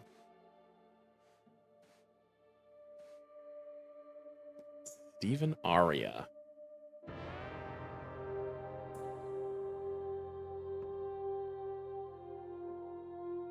Alfred Beasley is just the artist.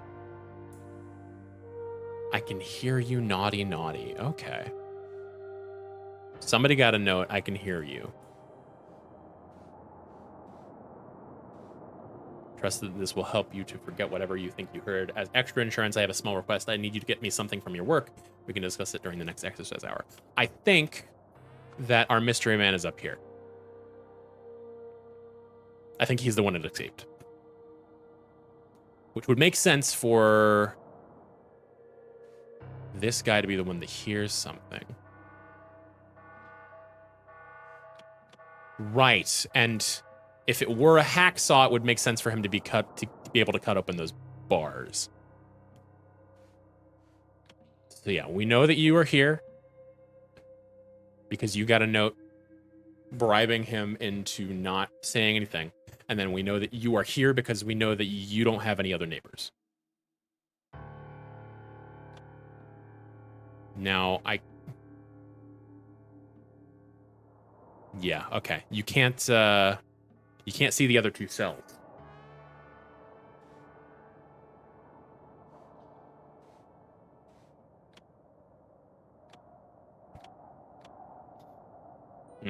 Okay.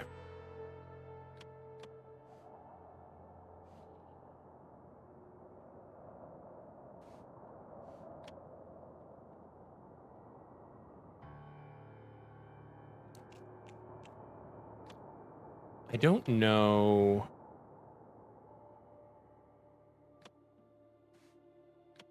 So we know no gambling, no tobacco, no celebrations of an offers. Okay. So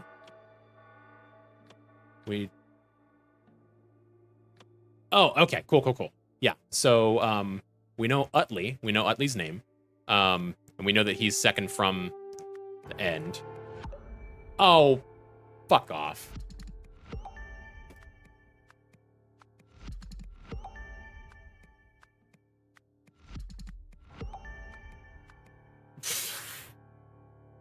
Damn it, man. Okay.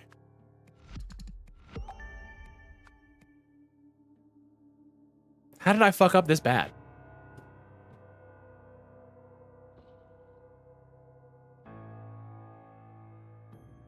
Utley.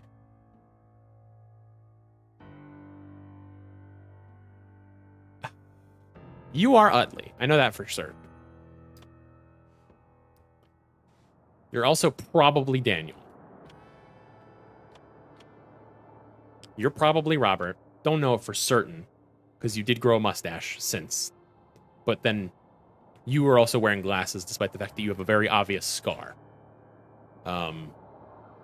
So, like, you know, he could have grown sideburns. That's not.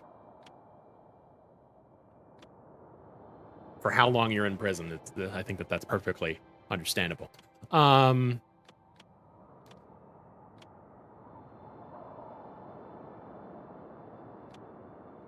Which, if you're Jimmy, why do we think you're Jimmy? Because you are not in for life. Which would make Arthur the mystery man. Now,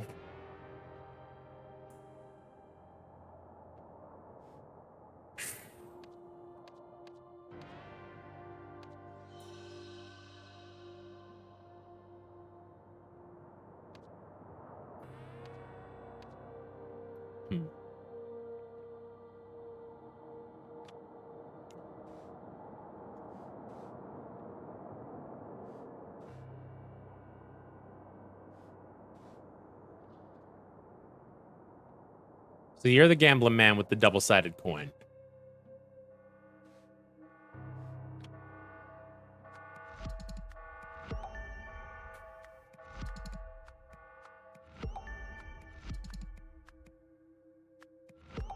Got to keep these two together. Well, we're 2 or fewer correct, so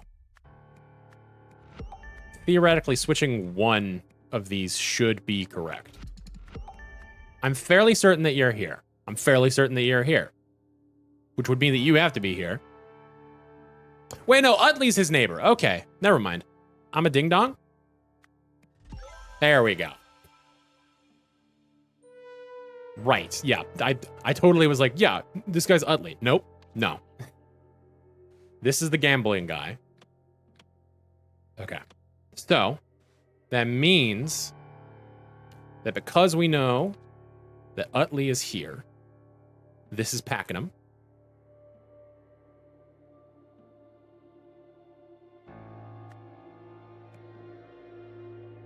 This is Jason. We don't know his last name. This guy is Jimmy Beswick. And this is Arthur Blythe, although we don't have a slot for him because he's not here. He's gone.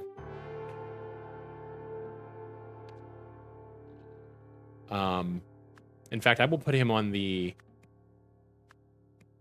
thing. Arthur Blythe. Now,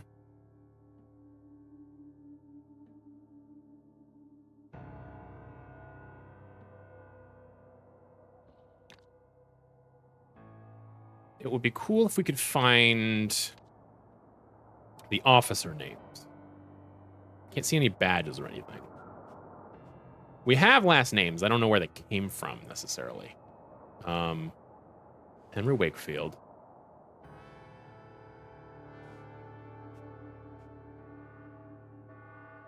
Peel Club. You're in the Peel Club. I don't know if that means anything.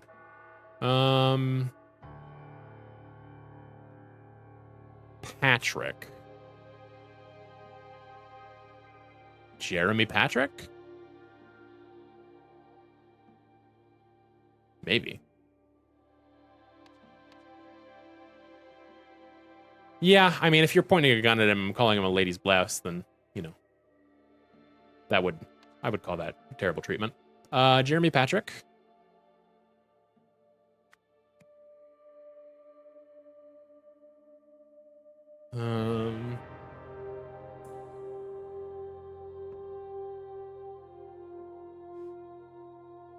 Mr. Kendall. Mr. Smith told me to begin with. Well, who the fuck is Mr. Smith? Shit.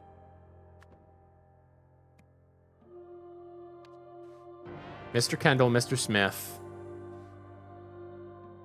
Commanding Officer Patrick. Maybe he's not here.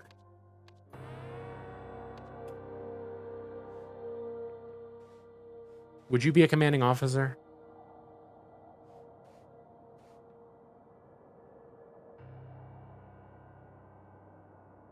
Hmm.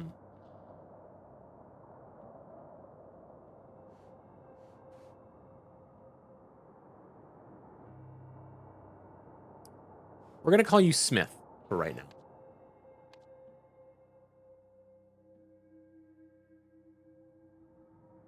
Jeremy Smith. I still don't know what Jason's last name is because it's fucking...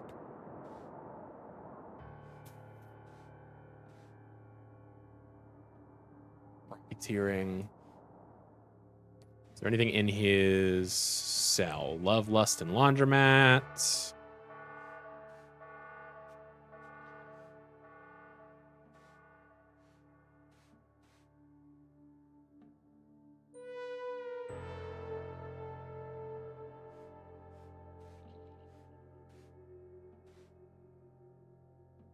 Kempton.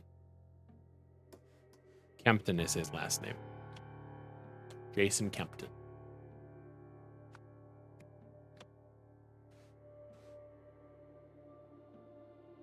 Sainsbury is the one delivering things because out of the goodness of his heart.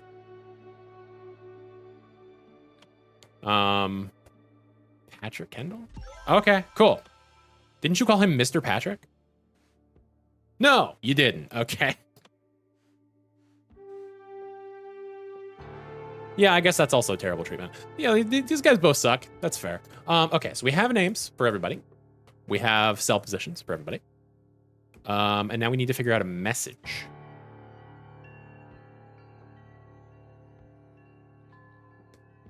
So we go 2, 8, 1, 9, 7, 3. And thank you for putting that in.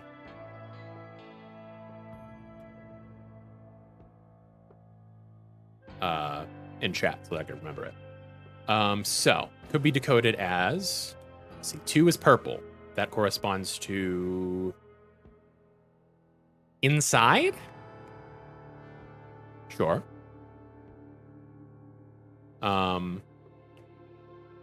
8 is red, which is a flower. Inside flower. Pink book.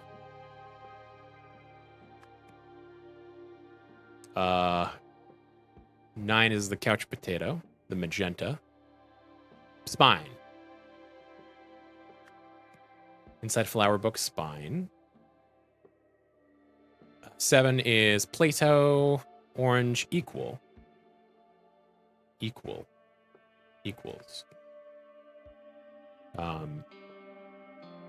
3 is fish, hacksaw. Yes. Inside flower book, spine equals saw. So yes, there was a saw in the spine of this book that he used to saw out the windows, climb down the bars, have an escape.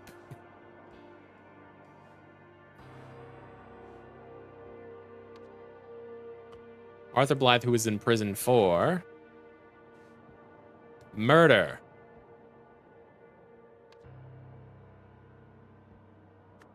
Got out of his cell through a window using a saw blade he got from, was it Aria?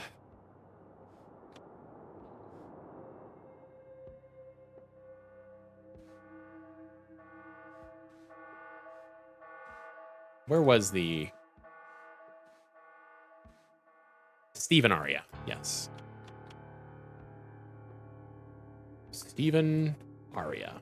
He entered the yard via a drain pipe and breached the fence using wire cutters he got from the... Oh, that would have probably been from Percy, huh? Percy Sainsbury. Finally, he Seems like he climbed over the wall rather than digging under it. Yeah. Climbed over the wall by attaching sheets,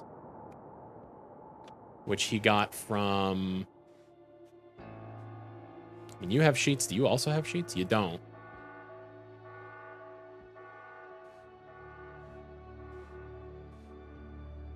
Where'd you get the sheets?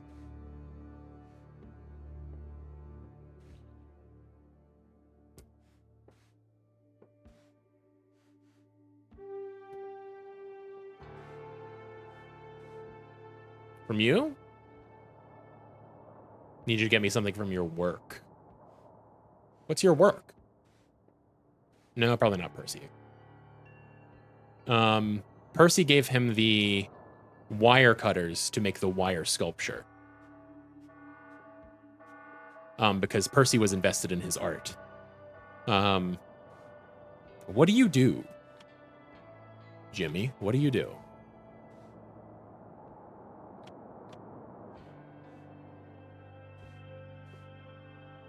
Working in the laundry room. Yep, there we go.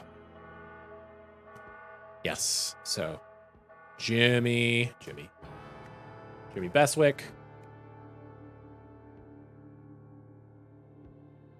To the... Finally, he climbed over the wall by attaching sheets, which you got from Jimmy Beswick, to the...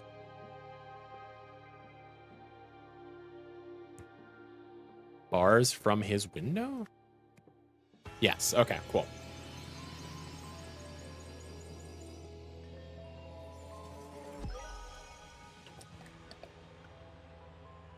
Excellent. Arthur Blythe. Let's go! Arthur Blythe received a hacksaw blade from someone outside the prison named Stephen Aria. He used the noise from a fellow inmate's television to cover the sound of him sawing through his window bars at night when the guards were understaffed. All right. Mamusium top league again. Mamusium won the Albion Peel Championship yesterday, beating Victrix in a thrilling 1-0 final. Killer on loose. Police are hunting a murderer who escaped Stonewall Prison yesterday. Arthur Blythe, who formerly worked at the Museum of Lemurian History, was serving a life sentence for fatally stabbing a colleague who had caught him stealing artifacts, which he later sold at various locations. Full story inside. Okay.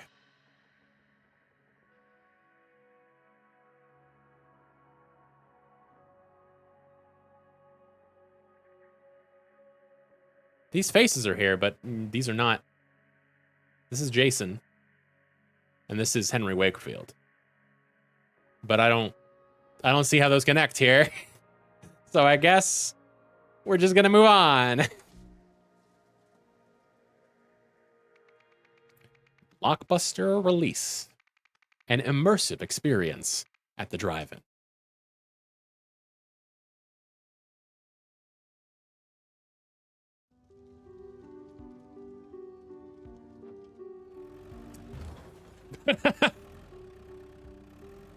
Huh.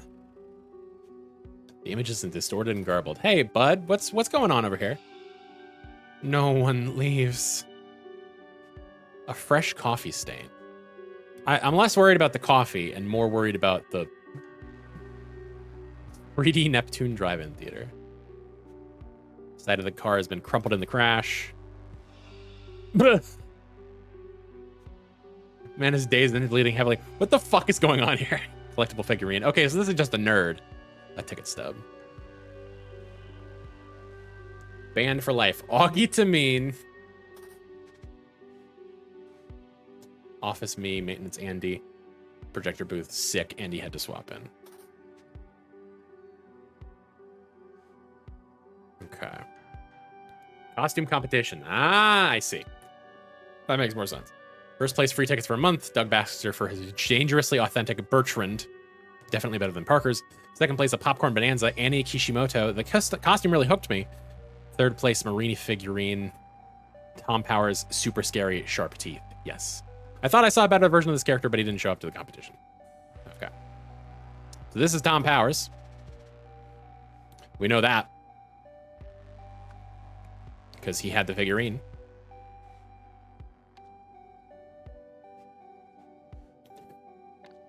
And if we find someone with a voucher for lifetime tickets, then that's oh wait, shoot.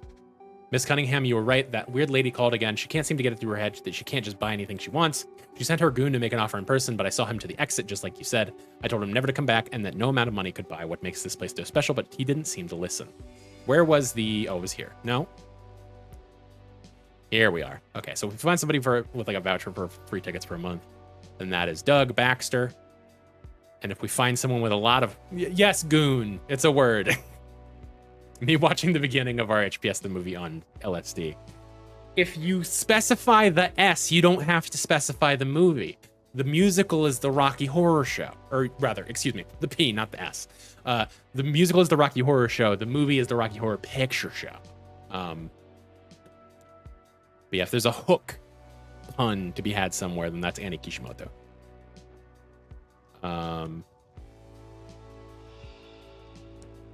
Wasn't my fault. Someone pulled it off me from behind while I was trying to figure out what had been thrown in my back seat. A ticket stub. Told you it was irresponsible, but no one listens to old Beck Mason. I guess you're Beck Mason. Miss Cunningham's gonna fire me if I can't get this fixed. Check projector power supply. Confirm all internal parts are correctly mounted. If image too small, check lens. Okay, so the crystal is the problem here, seemingly. Pro screen recommends against stopping projector once film has started. Blue crystal, projector lens, a lamp. Got a piece of red wire, wire cutters, hammer, screwdriver, spool of green wire. The Neptune difference. We gave our guests an escape from their mundane lives with our unique true 3D technology. Enter a world of movie magic thanks to our one-of-a-kind Neptune crystal, which seems to be red.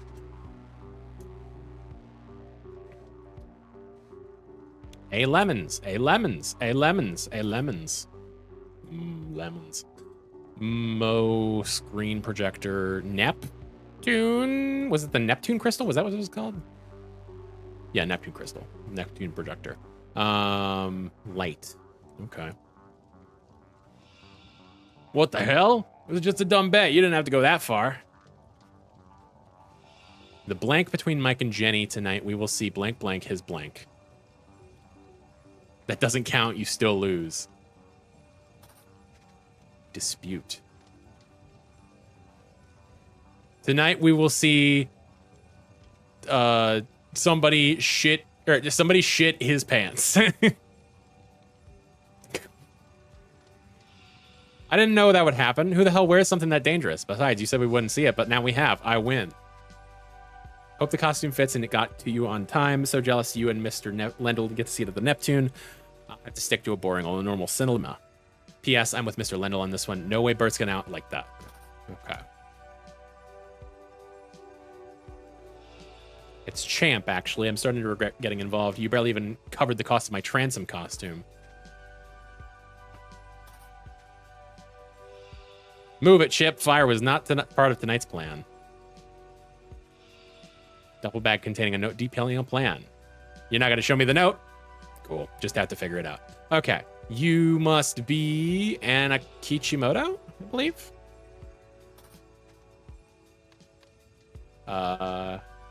Annie Kishimoto. Oh my God, Laura, we can't get out. What do we do if that car explodes? I hope we survive for an actual screening. I heard a transom and a Marini arguing over what would happen to Bertrand in this one, and now I really want to see it. It's so funny because, like, they're throwing all these character names in, but, like, they obviously don't matter. Okay, so tonight we will see Bertrand.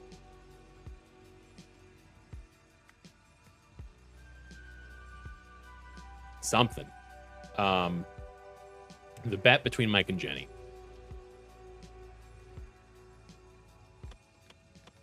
Okay. Oh, you still have something. Your ticket stub, yes. Missed your ticket stub. I missed your ticket stub. Mr. Vincent. I mean, I guess you're driving the car. Champ Vincent? Is that your name? We will call you that tentatively. Vincent Champ. Okay.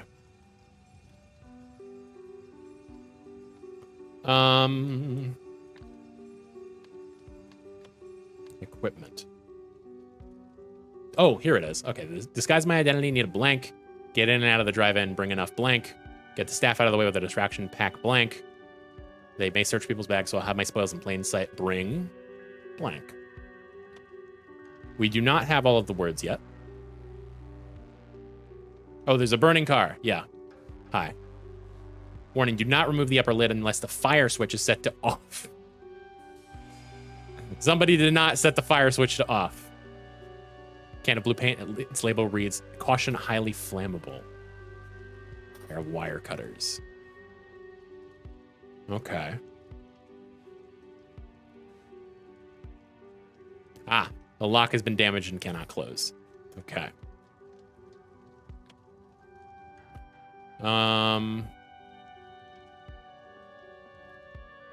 Let's see. Am I still missing something here? I am. A rotary phone. Sarah? Who stole what? Are you there? Interesting. So Sarah was in the office, seemingly. This could be Augie over here. Oh, but you're wearing a uniform. Just like this guy. Okay. So this is Andy. This is Andy. Hi, Andy. And then this is Sarah. Unless... Oh, no, we don't know who called off sick. Okay, so we'll call that Sarah.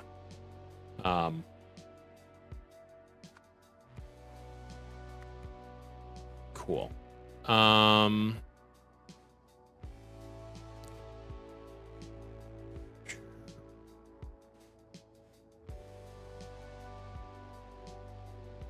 Versus dangerously authentic Bertrand. Definitely better than Parker's. Okay, so we have two Bertrands. Doug Baxter and Parker. Doug Baxter and Parker. You're one. You're the other. Oh yeah, this is kind of half-assed for sure. So I'm gonna say that you're Parker. Parker, and then this. Why are you Champ Vincent?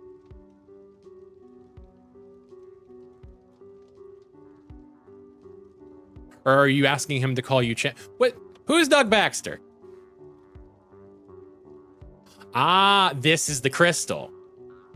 It's one of your teeth. I see. The crystal that you stole is being hidden as one of your teeth.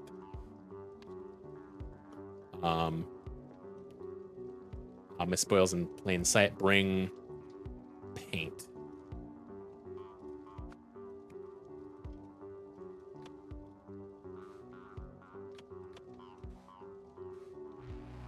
Okay.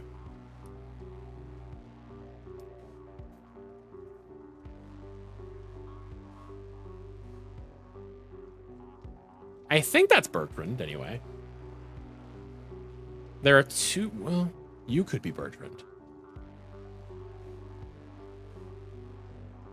Shit.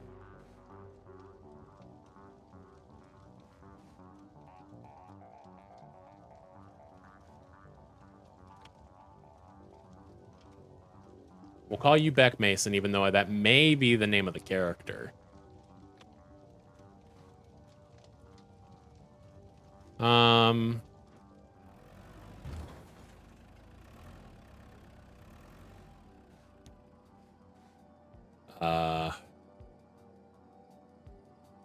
Marini. Okay, no, it's Marini. Okay. Okay.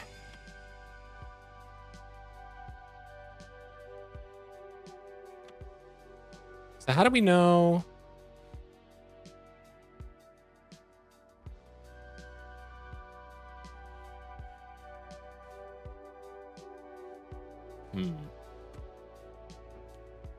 How do we know which of these two characters is Bertrand?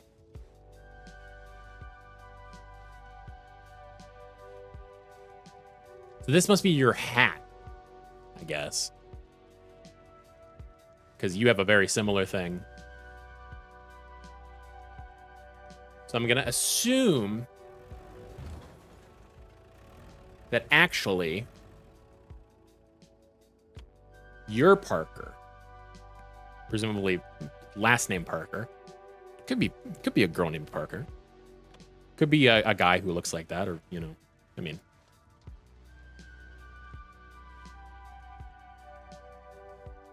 I don't know. Oh, no, that's Laura. Okay. Yeah. Laura. Hi. Laura Parker. We'll call you Laura Parker, given circumstances. And we're going to say that the robot is named Bertrand. And that you, as a result, are Doug Baxter.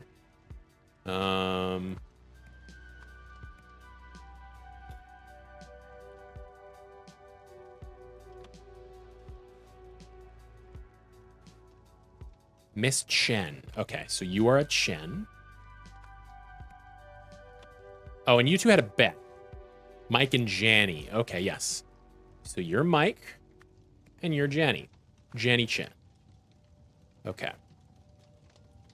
We still don't know last names for Mike, Andy, or Sarah, and we have no fucking clue who this fucking alien is.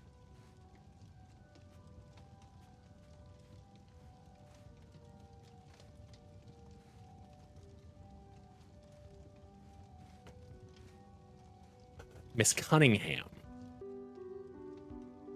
I'm gonna guess that that's you.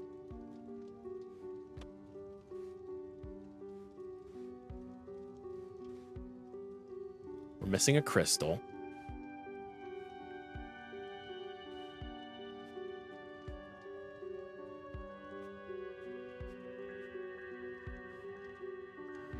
You seem to have swapped out the crystal for a false one.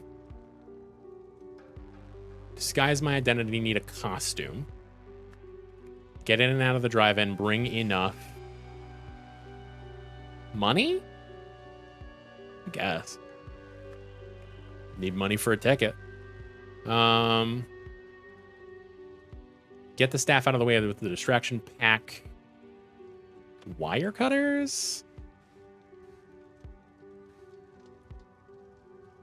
Fire switch is set to off.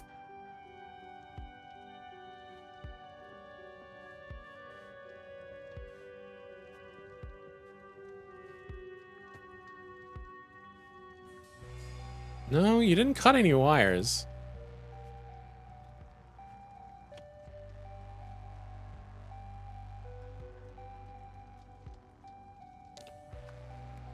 Okay. You cut wires somewhere.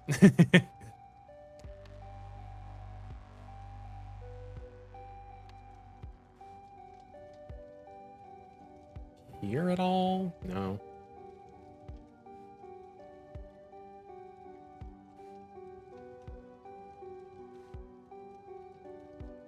You don't see any wires cut here. Oh well.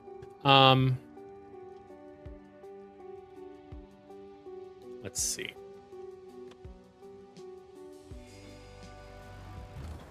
No one leaves.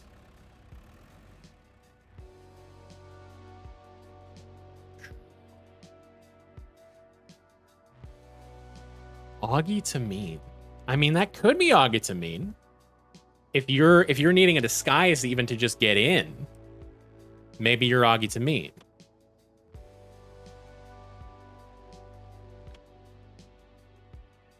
It's a little bit of a stretch, but, you know. What else do we have?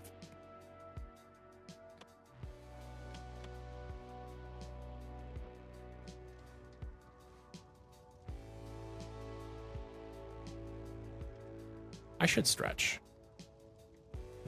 Take some time to stretch.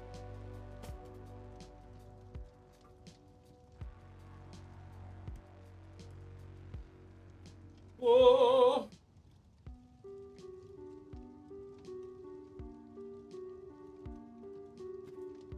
Mr. Lendl. Okay. I'm going with Mr. Lendl on this one. No way Bert's going out like that. Mr. Lendl. This is Mr. Lendl. What was their bet? Will lose his hat. Lose his head. Because Jenny took off the dude's costume head to make sure that she won the bet due to the strange wording of it.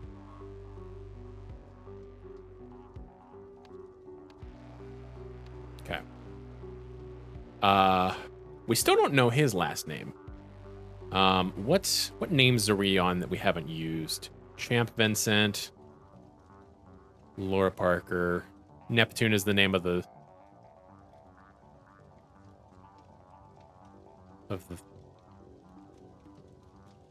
that is the name of the theater, yeah. The Neptune Theater. Neptune Cinema. Okay.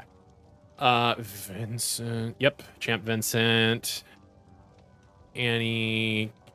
Chen. Lemons? Where did I see Lemons? I saw Lemons like 3 times in a row somewhere. I remember that. And I think it was A Lemons.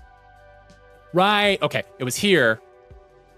It was the times that this had been serviced. So yes, that is Andy Lemons. Bada bing, bada boom. We got all our people. So.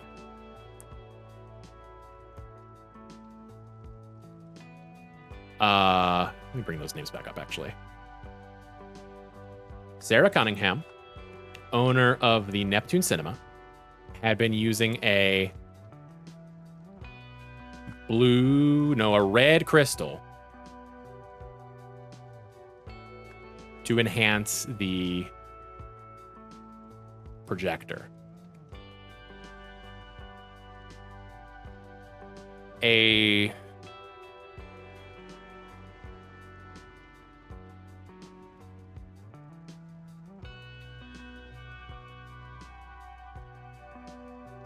weird lady sent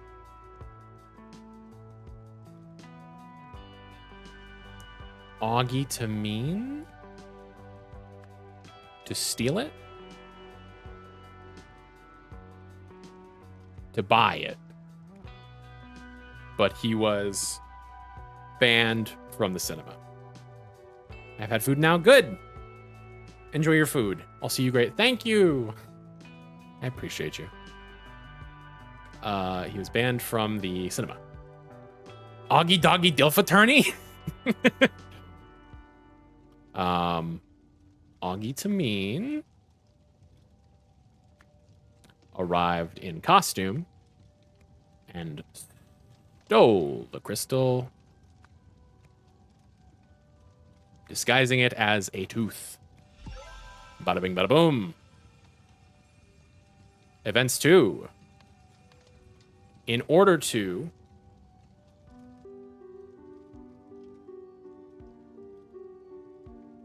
win a bet, Miss Jenny Chen, just drag it from here. Jenny Chen pulled the head off Doug Baxter. This is costume. This started a fire, so patrons tried to escape. Hearing the commotion, Sarah Cunningham looked out, saw the fire, and realized somebody must have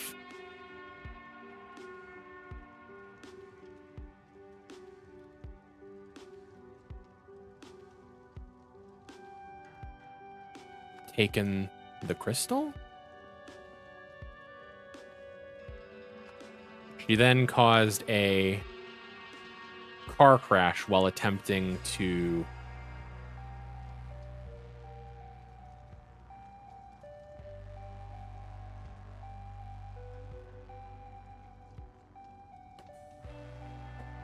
It seems like she was trying to stop people from leaving. She wasn't trying to stop the fire or anything. Hearing the commotion, Xander Cunningham looked out, saw the fire, and realized somebody must have taken the crystal. She then caused a car crash while attempting to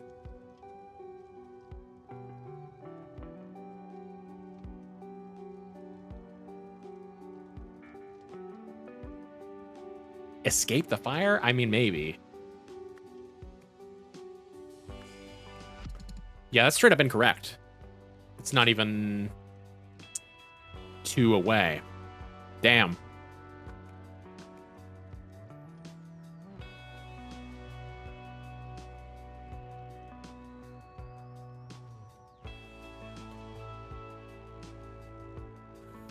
Realize somebody must have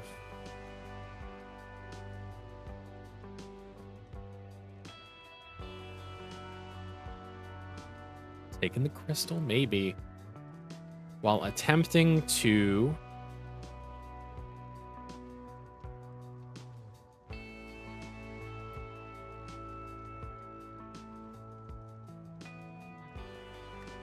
fix the screen, fix the projector. Somebody must have broke the projector while attempting to escape the fire. Damn it, man. In order to win a bet, Jenny Chen, that was Jenny's, right? Yes. Jenny Chen, that is her name, pulled the head, right? It's not a... Yes, pulled the head off Doug Baxter's costume. This started a fire, right? Do not remove the upper lid unless the fire switch is off, which it wasn't. This is on. That caused the fire.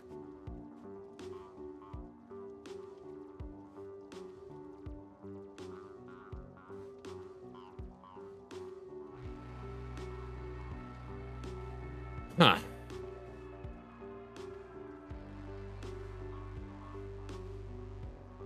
So, Sarah's trying to get people to stay so that she can figure out what's going on. She's talking to someone on the phone.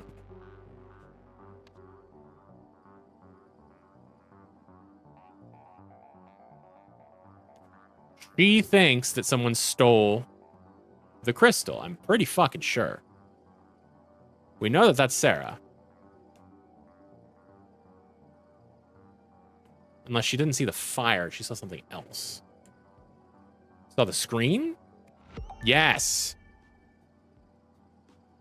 She then caused a car crash, which we know she did. That's true. While attempting to blank the blank. That's the deal. That's the things that we're missing. While attempting to...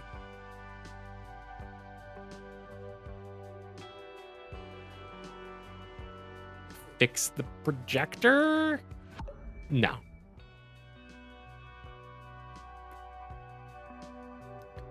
So it can't be banned. It could be escape. Can't be started. Couldn't be stole. That doesn't work with the tense. While attempting to buy, while attempting to fix, while attempting to cut, while attempting to lose, while attempting to win. Unlikely to be these, but they are still in the proper tense. While attempting to blank the blank. He doesn't seem to be attempting to escape right here.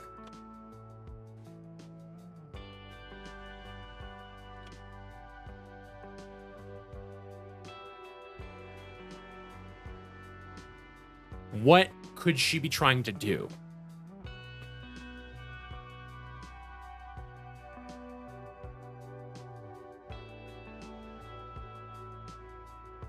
While attempting to buy the cinema. No, that's not it. No. Howdy, Adam. How's it going? Hope you're having a wonderful night. Thank you for joining us. We're playing some Rise of the Golden Idol tonight, which is a sequel to one of my favorite puzzle games.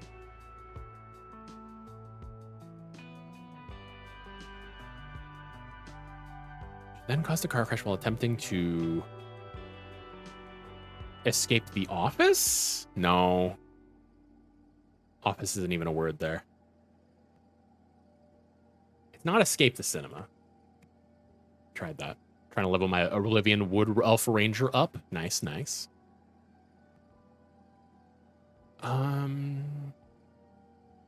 While attempting to...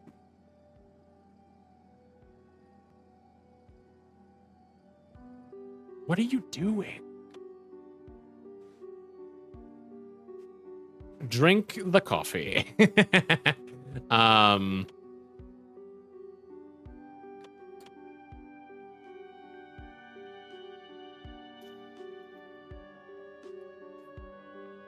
Looked out, saw the screen. Fix the projector. No, not that.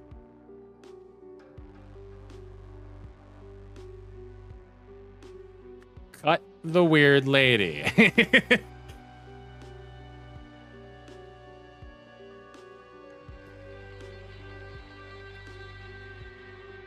Escape the screen. Fuck.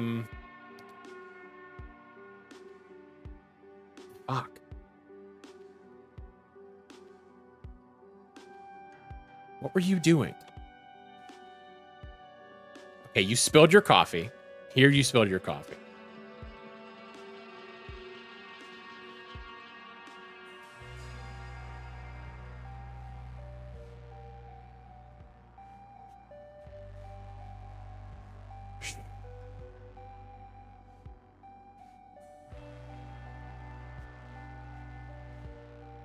Man. You're not trying to stop the fire. That's not a... Fix the fire. No, that's not what she's doing.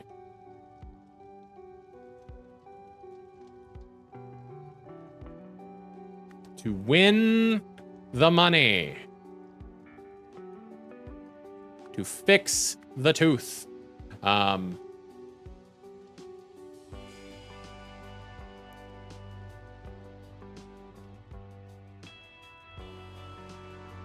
God damn it, man.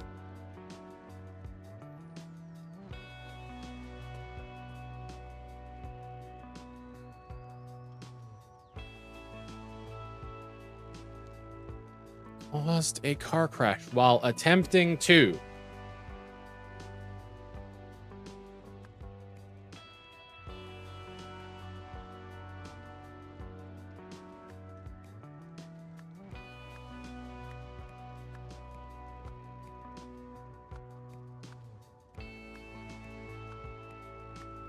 No.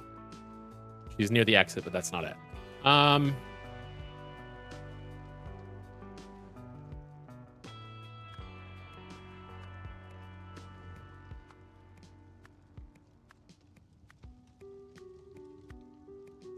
There could be a chance that it's in a wrong tense and just nobody thought about it.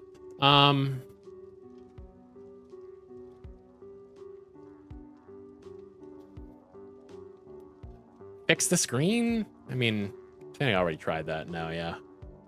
Fix the projector. Nothing about the phone call, like talk to IT, right? No, no, no.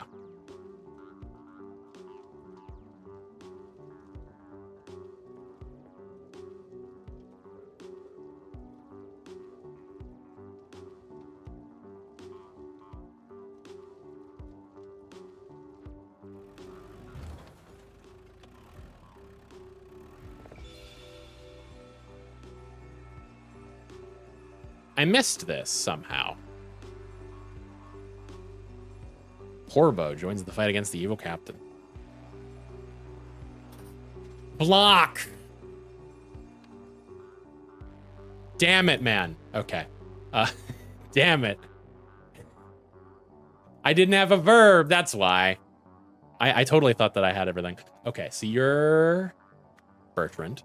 You are Marini. You are Porbo, and you are...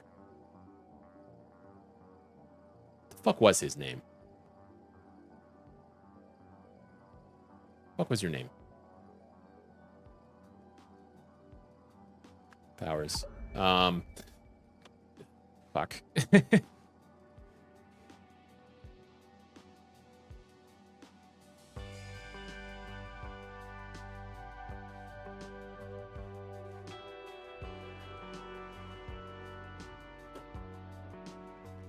Let's see.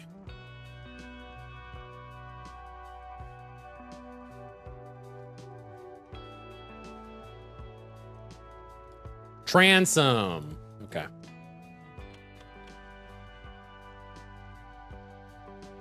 Transom. Cool. I was wondering why that wasn't available. So yeah, you were trying to block the exit. If I'd have realized that I didn't have all of the things, then I definitely wouldn't have sat there for that long, but here we are. After being banned from the Neptune cinema, Augie Tameen needed a way in to steal the crystal his employer wanted. Disguised in a costume, he paid a local to drive him in. Augie cut the power to the projection booth as a distraction and swapped the crystal for one of the teeth from his costume to conceal it in case he was searched. However, an unexpected fire caused chaos, disrupting his easy escape.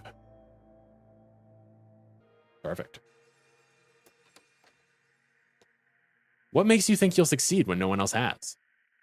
Unlike those who have tried before, I understand that the idol is more than the sum of its parts. To reassemble it successfully, one first needs a deep understanding of the universe. I see. And how do we know you're not just another fraud hoping to cash in on the next cheap knockoff? Feel my energy. Be present with it for a moment. And I invite everyone at home to do likewise. You see? Now you know. Okay, then. I suppose the listeners can make of that what they will. Okay.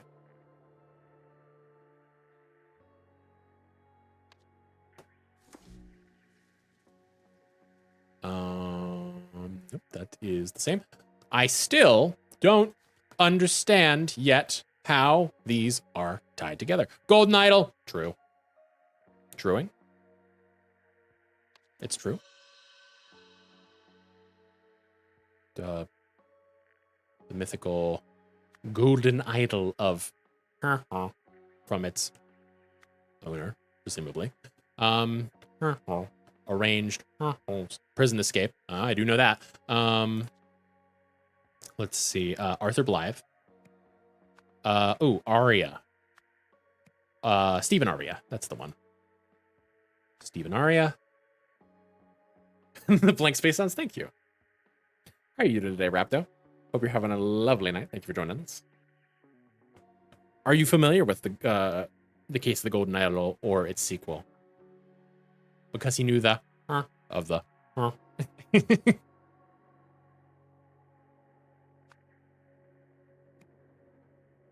Could be location of the parts. I'm not familiar. The original is one of my favorite puzzle games. It's very much I see. Not one for puzzles. It's one of my favorite puzzle games. It's very much full of like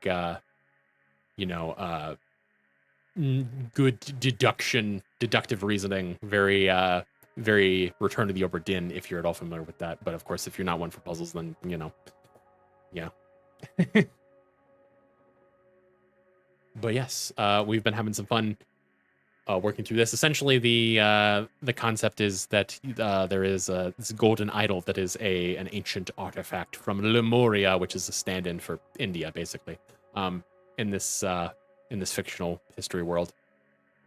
I'm not good at them. The only puzzle games I've ever done is with my little brother. Gotcha. But yes, there's this golden idol that was made by an ancient society and, is being passed around by the aristocracy of the world and the social elites who are full of greed and what have you. In an attempt to use it to prolong their life indefinitely, or it got Britished. Exactly, yes.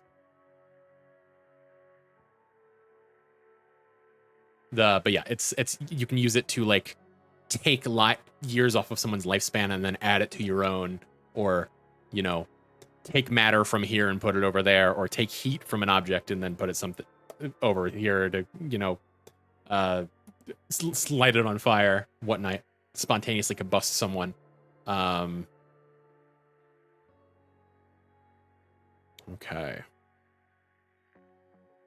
But we are stole crystal.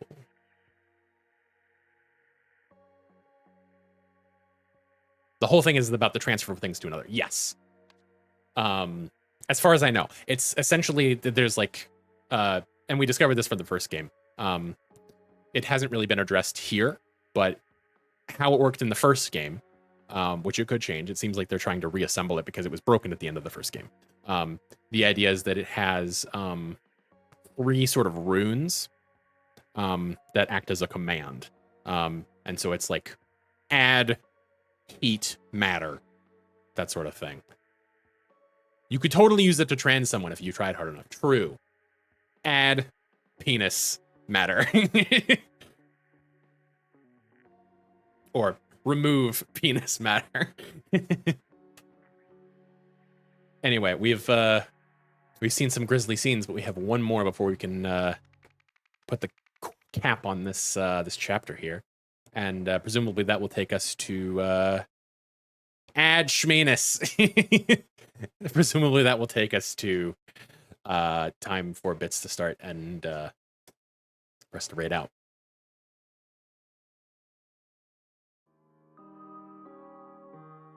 This is just Ringo Starr. This is an old Ringo Starr.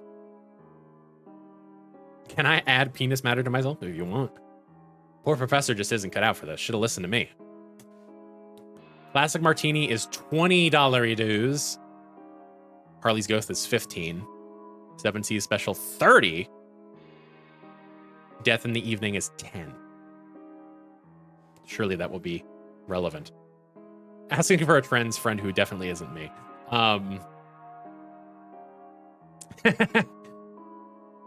I do wonder if these are stand-ins for dollars and this is just an exorbitantly expensive place, or if those have some sort of different exchange rate. Notes for Robbie Froberg's first day. Serve with a smile. Please refrain from selling any drinks to Mr. Bogart while he's on the job.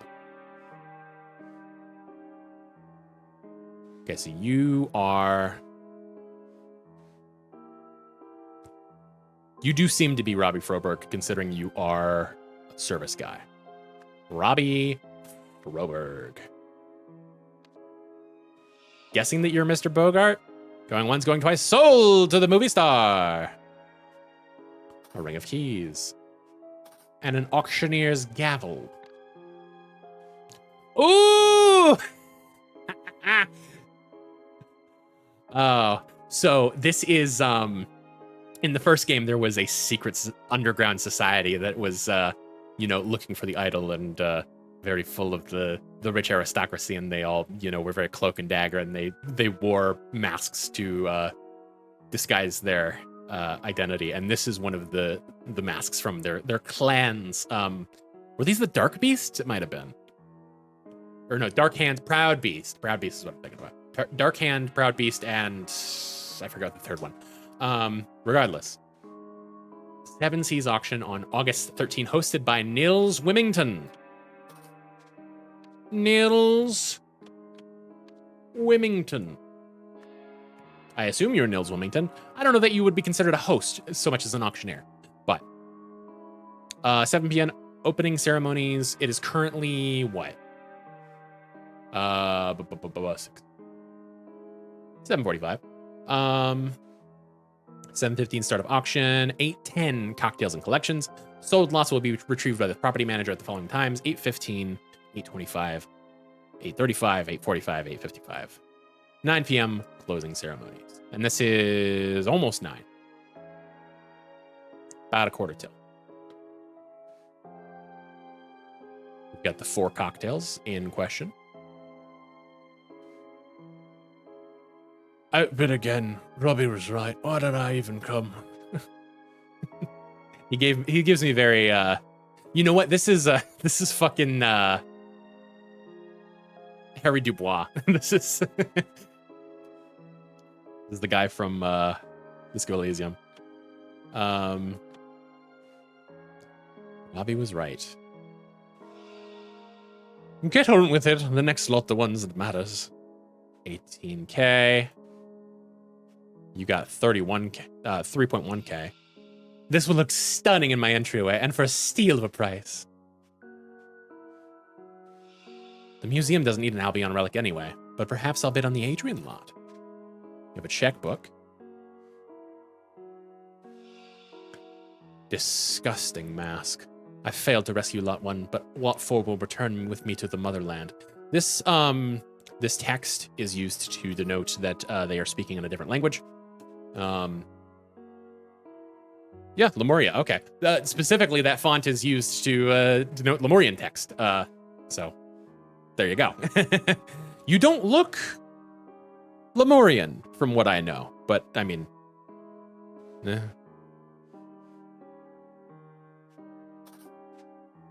don't know anything about the distribution of race in Lemuria.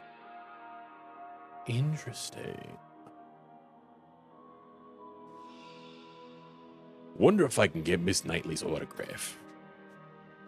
Presumably you are Keira Knightley, the movie star. Circuit box danger, risk of electrocution. This one's sold. That one's sold. And these ones have yet to be sold. They're obviously waiting on... Oh, it looked like I missed something there. Maybe I just didn't click on it and I forgot. Yes, so they're waiting on this one. This seems to be the hot ticket. The Adrian lot. Okay. Well, let's see what happens later. Oh. Okay. Oh. Hi. What do you do? Ah!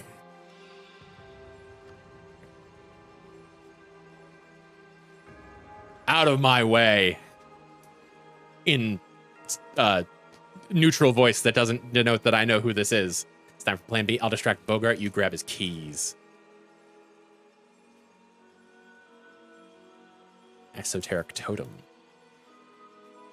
Lots of money and a check for 6,500 thalers. Oh, they're called thalers. Okay.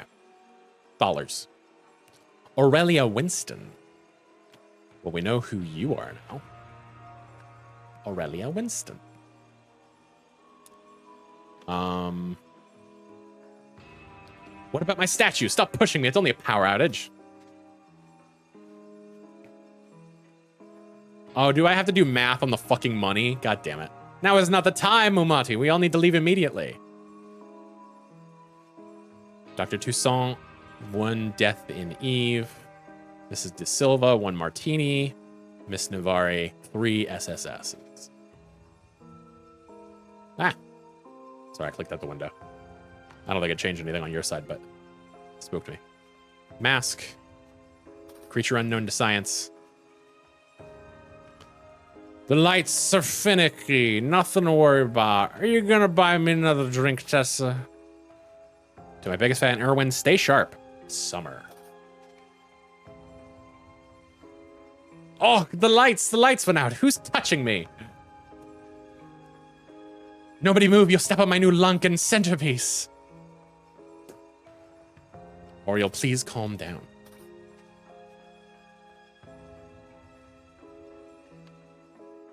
Okay.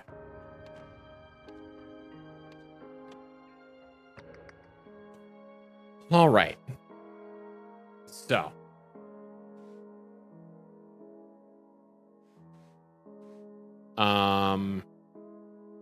So martini's a martini. We know what that looks like. The 7C special is the copper mug. It's the mule. So the 3 mules for somebody. Death in the evening. Absinthe and champagne. This will be your death in the evening.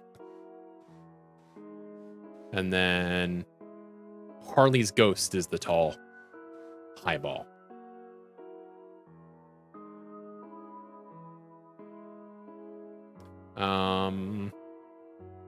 Actually, let me write that down.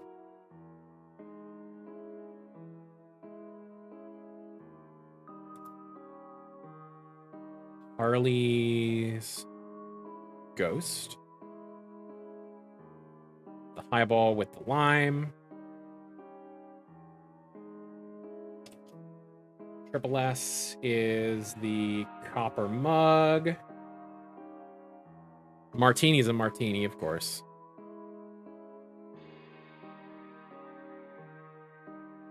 And the death is the champagne flute. Okay. So we know that Dr. Toussaint had one death.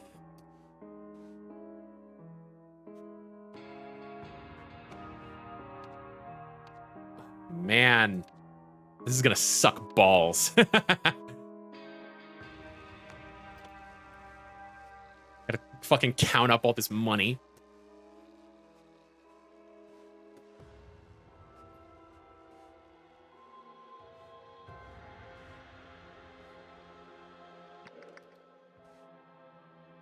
Okay. So I think this is our security guard. We've got 1, 2, 3, 4, 5, 6, 7 here, and then an eighth one upstairs. We've got 2 upstairs. 1, 2, 3, 4, 5, 6. 2 copper mugs here. Okay, so we found everything, so we don't have to go through all that again. Dr. Toussaint has the death. And Toussaint is a name that I have heard before. I don't remember who it was, but it was in the first chapter. Oh, you know what? Dr. Toussaint is the very first person I saw strangling someone in an insane asylum. That was the tutorial case. And I think that's you. Can I prove it? Do I see someone with drinking a champagne flute? Trying to like work out the silhouettes, but I don't know that they're even accurate. Like this guy's obviously bigger.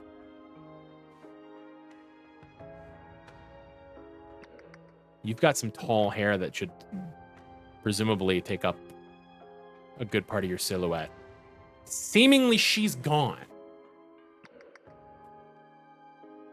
It seems like she's gone. Which makes sense because there's 8 people here and 7 people here. Somebody's got to be gone.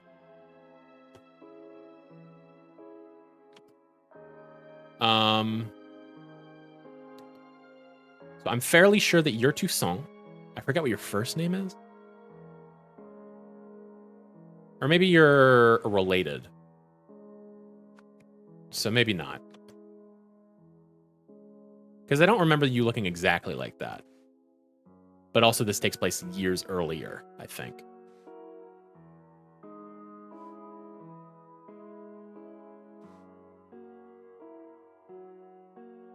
Okay, so you got the mask. You got lot 3. We know that for certain.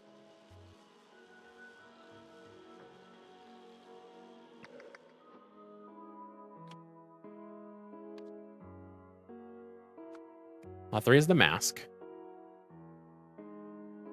Are these not just left to right? It seems like it. This is the totem, the creature, the weird brick. I don't know what that is. What would you call that? This is a statue.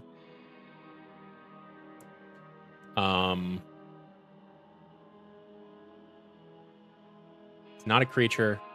Could be a totem, I guess. It's not a circuit box.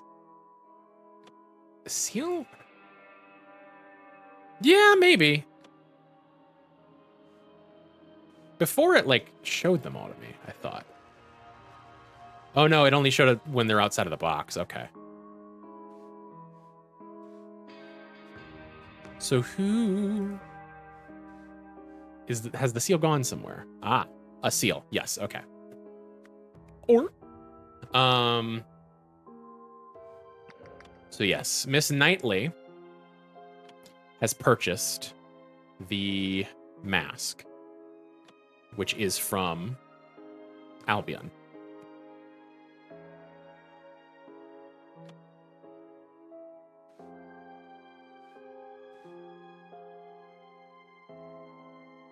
Ah, Lot 1 and Lot 4 are both from Lemuria.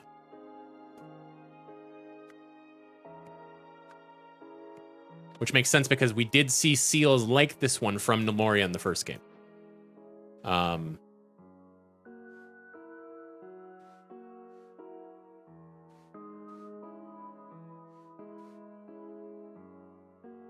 Mr. Bogart, while he's on the job. Ah, you're Mr. Bogart.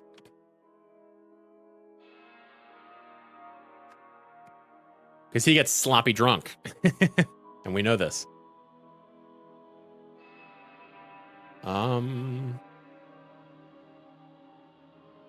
Mumati.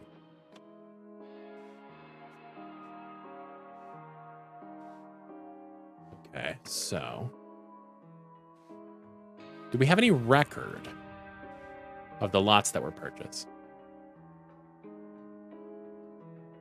Dr. Toussaint. You have 3090.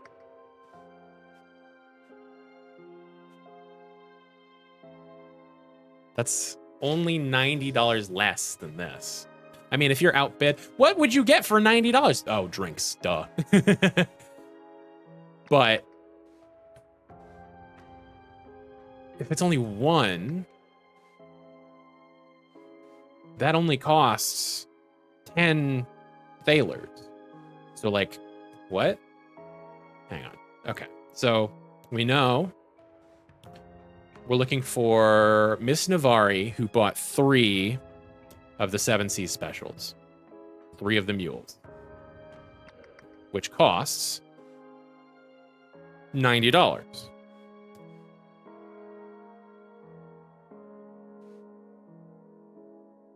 Huh. Okay.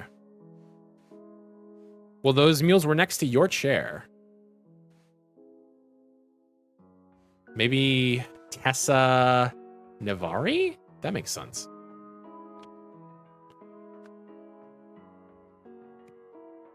Tessa Navari.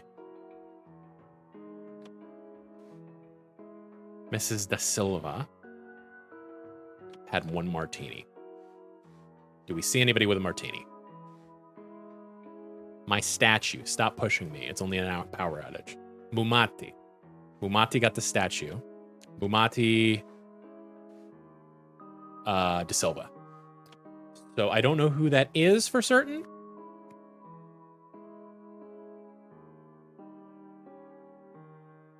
Maybe that's her. Maybe that's supposed to be like her hair. I don't know. That's weird. Or maybe she's... oh, yeah, this is a wig. I forgot that that's just a wig. She could take that off at any time. But then who's gone? Who's missing? Bartender, maybe?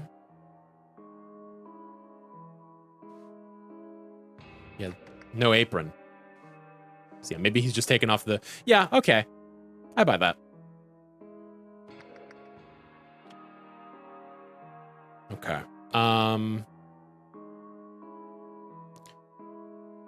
Well, in that case, you are Mumati Da Silva. You are Mr. Toussaint, as I suspected.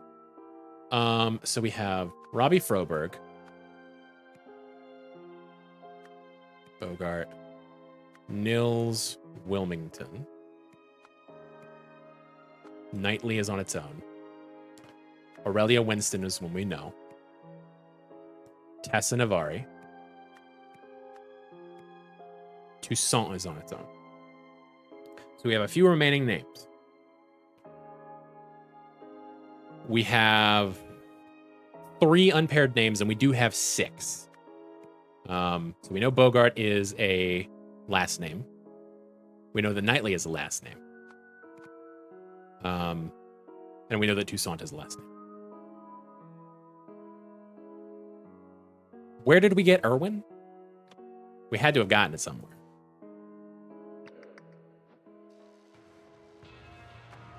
I'll distract Bogart, you grab his keys.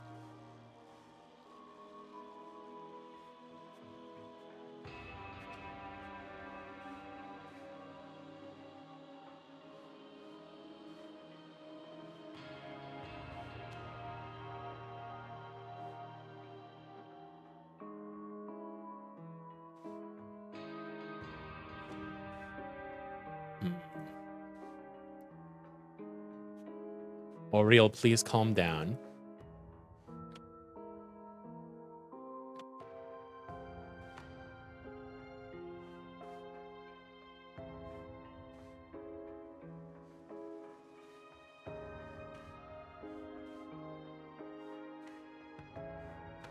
This could be Oriel Toussaint.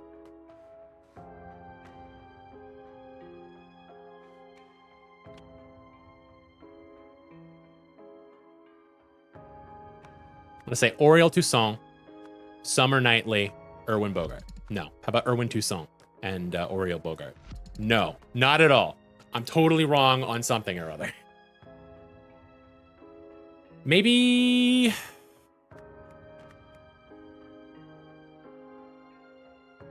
Maybe you're Nils.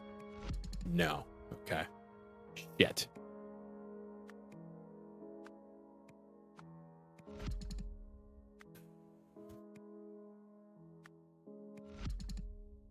Irwin Oriel? No. My click should be canceled. Damn it, man. Okay, well.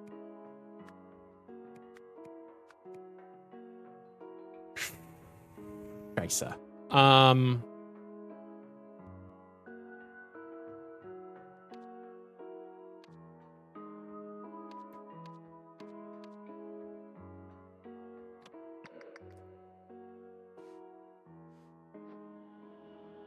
I would assume you're asking for the movie star's autograph.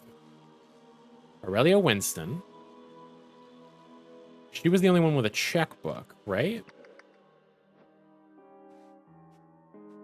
Seemingly.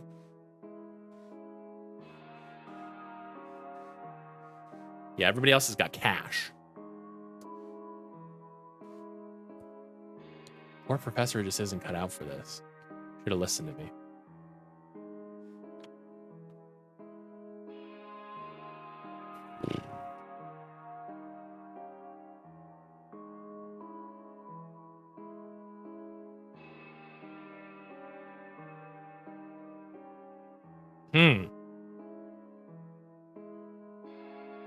Let me stretch.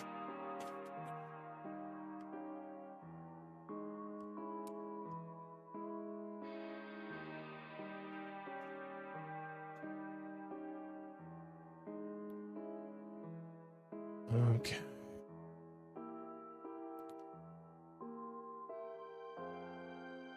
Maybe...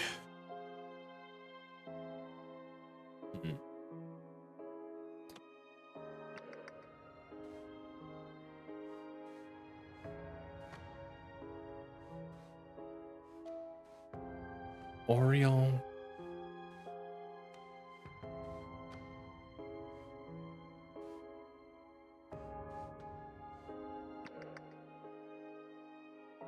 Damn it, man. This is tough. Turning the lights out in the second half is a very fun twist. Presumably you are the auctioneer. Whether that is actually Nils, I don't know. I mean, I only have as many names as I have people. Right? 5 and 3? Yeah, okay. Maybe Tessa Navari was, I think, an assumption.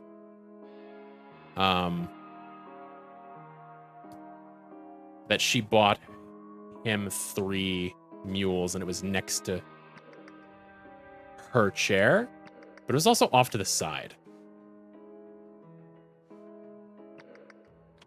It could be Tessa Knightley.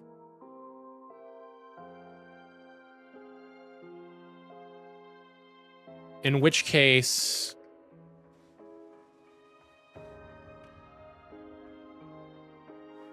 Oriel could be the lady.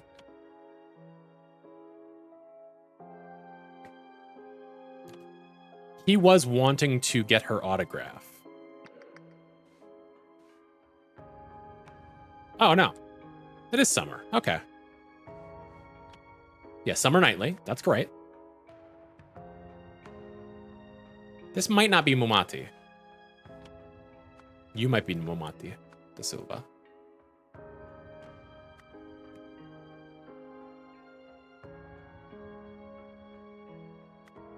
Summer Knightley is for sure.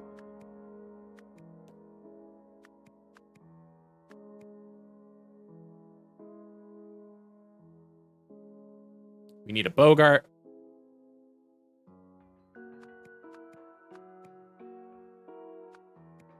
We'll call you Momati da Silva. No. We'll call you the other one. We have Summer Knightley, Tessa Navari.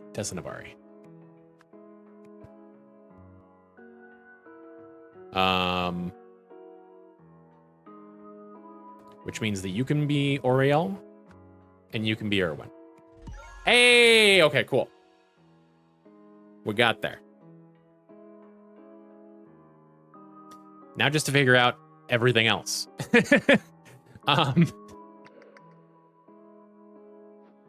Okay, so this is going to be important.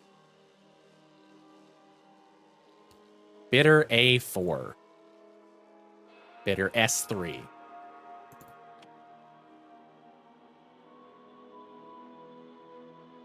We do have...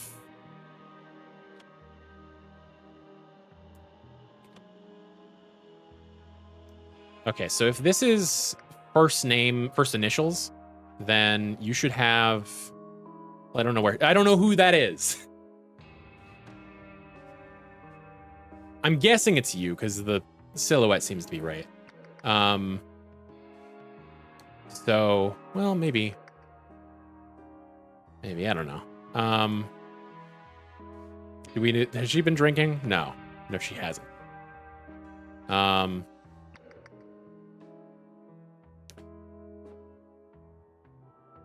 So she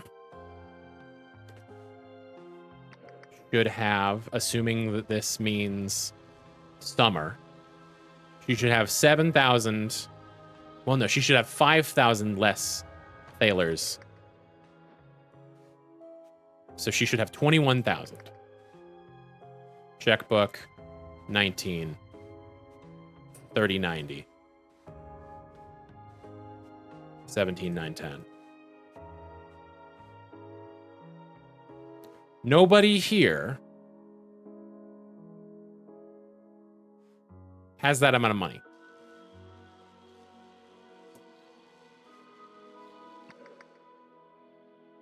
Which is strange.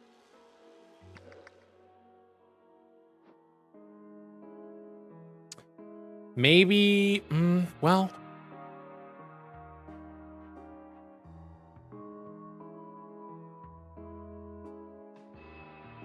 No?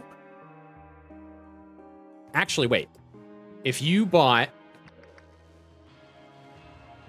lots 2 and 3, then those have been retrieved by 845. Okay, we're not at 845. You've gotten your first lot, but not the second one. So you've got your mask, which does track, but not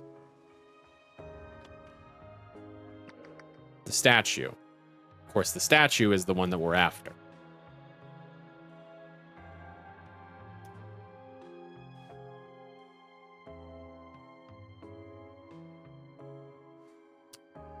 Okay.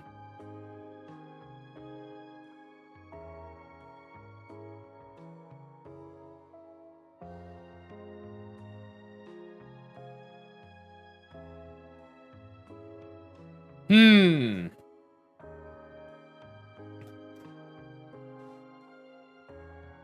I failed to rescue Lot 1, but Lot 4 will return with me to the motherland. So Lot 1 is definitely not Mumati. Well, we know that Lot 1 was bought for 6,500. And the check is for 6,500. So it stands to reason that A4 is Aurelia Winston.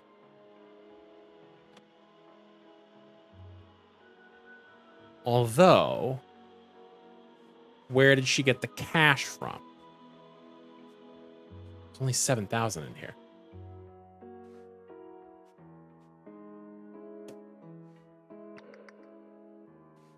You don't have any cash on you.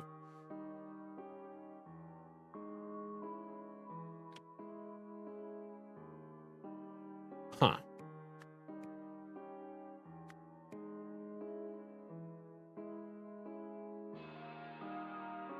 So one of these is definitely Lankan.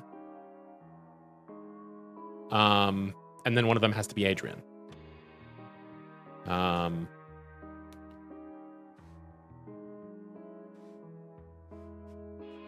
don't know where I saw. I'll bid on the Adrian lot? Okay.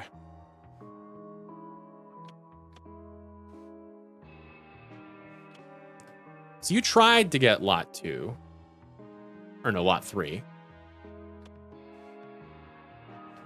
Perhaps I'll bid on the Adrian lot, which has to come later. So that's there. That's there. The creature is Lankan.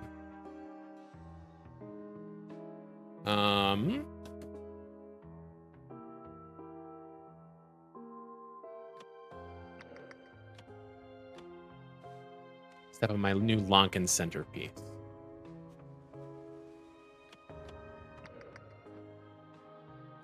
Who bid, or who won lot 2? S3. Okay.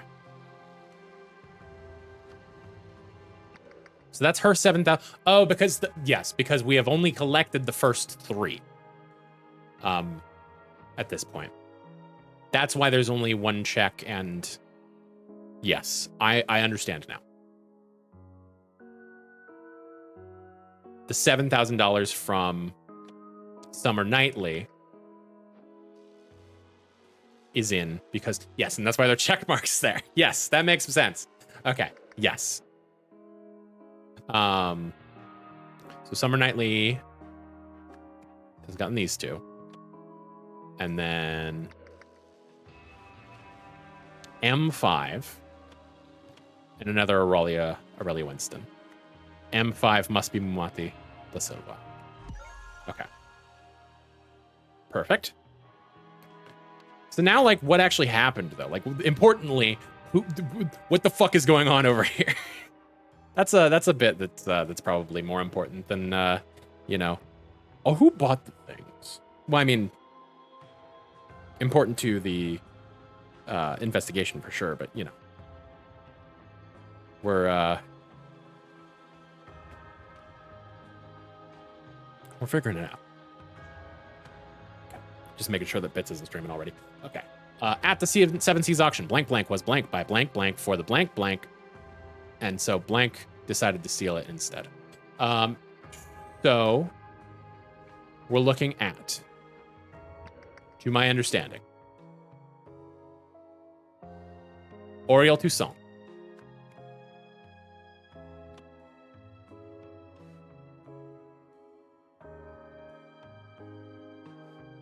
Maybe not. I don't know for sure. I mean, you definitely were in an insane asylum, but that doesn't necessarily mean that you fucking you did this. I'll distract Bogart, you blank. Okay, De Silva. Well, no. Tessa Navari is distracting Bogart. And then some colleague of hers.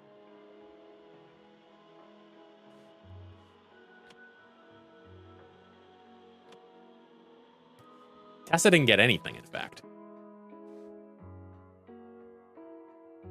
My statue. Who got the statue? Mumati de Silva. Okay. Okay. I'm confused.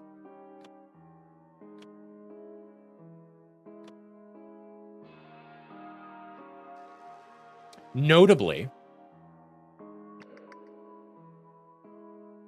the statue is gone. I don't see the statue anywhere.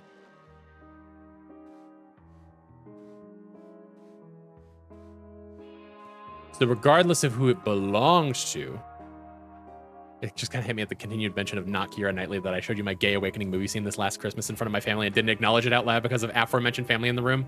Keira Knightley in Love Actually. I wasn't a Pirates kid and still haven't seen the movie, so that was my wow, who is she? She's very pretty moment. Gotcha.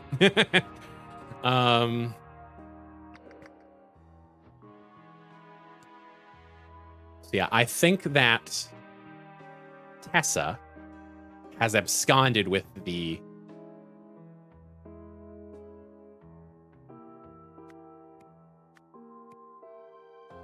statue.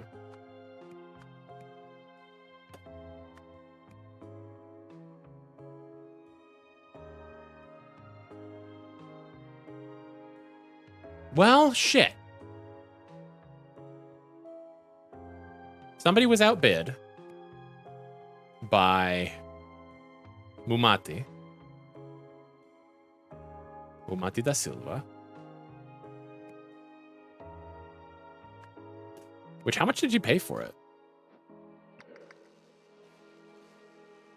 19,000. That's a lot. Yeah, that's a fair outbid for the statue from Lemuria, and so decided to steal it instead. Somebody distracted somebody while, well, Bogart.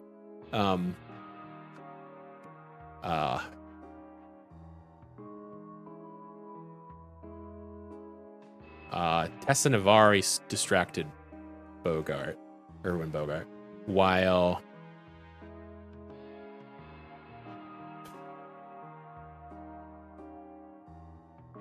someone stole the statue. And then the auctioneer, Nils Wilmington,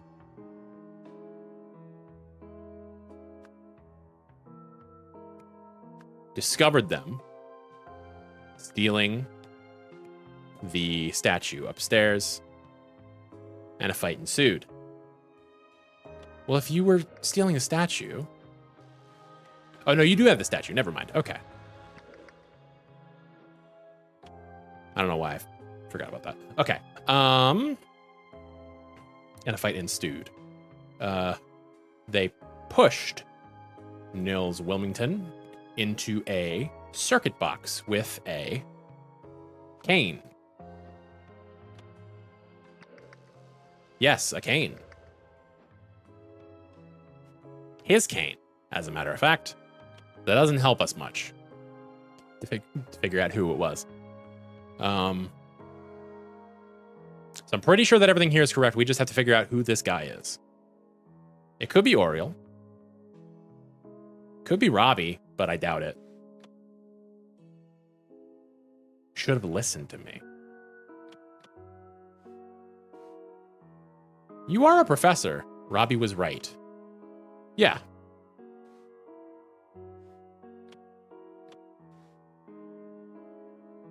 The next lot's the one that matters.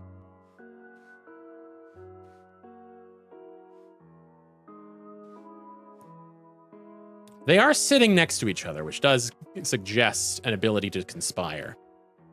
So I'm going to... Is there anything else that would suggest it?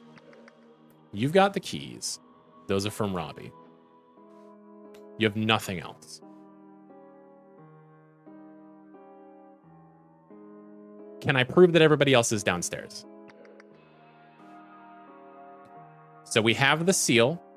We have Aurelia. That's Aurelia. She's here.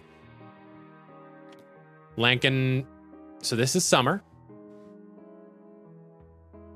This is whoever had the death, Dr. Toussaint. Okay, so this is Dr. Toussaint. This is Irwin. It's not the time Mumati. We all need to leave immediately.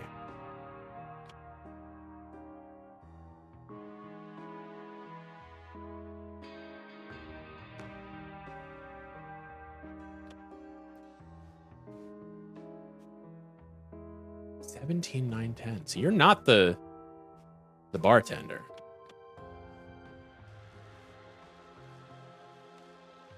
Maybe you're the bartender.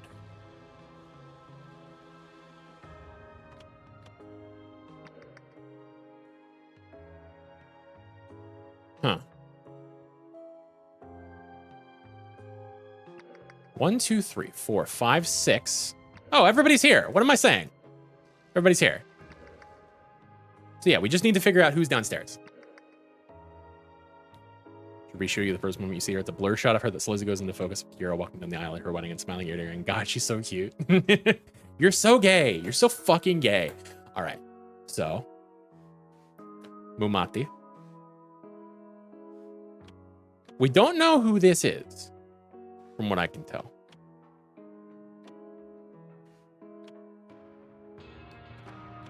So we have Mumati. We have Irwin.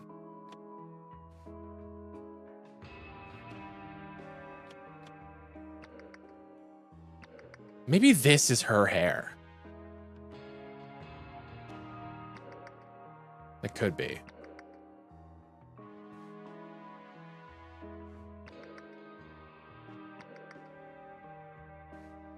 Because this is, I mean, this is definitely not the tall or the short, squat lady. It just isn't.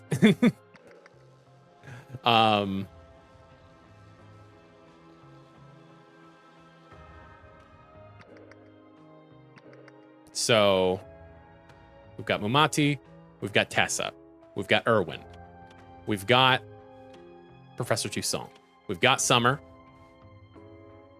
and we've got Aurelia, which means this must be the bartender. So yeah, that's Robbie.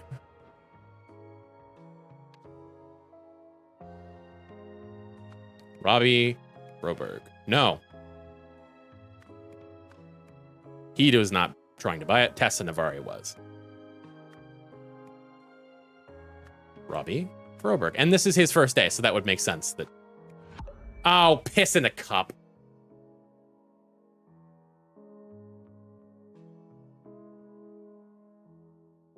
Although my family shows confusion and discomfort at me being non-binary, transgender, fluid, I told them all I'm gay, and they were like, yeah.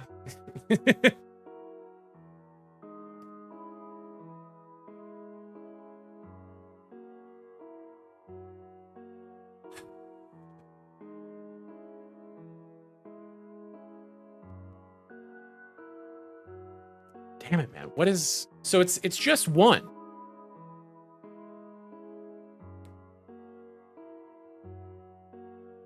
It's just one. Tessa Navari. Well, what we can do...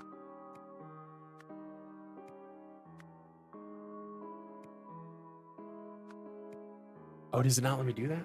Fuck. Is there a typo?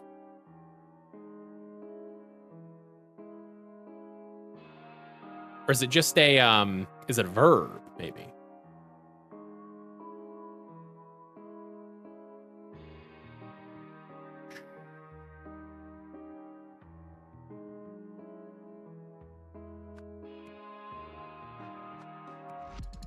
Okay, I think it's a single word.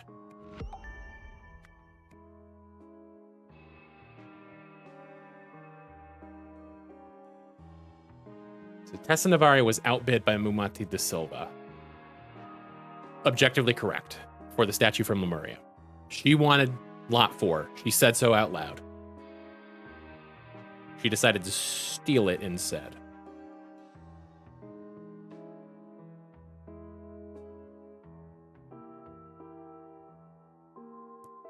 Tessa Navari distracted Erwin Bogart. I thought so, because he's... Lights are finicky, nothing to worry about. Are you going to buy me another drink, Tessa? Yeah. I think that's fair. I think that's... She distracted him. I think that's fair. while Robbie Froberg stole their statue. Clearly, you're... I mean, if we know this is Robbie, I'll distract Bogart. You grab his keys. Grabbed his keys.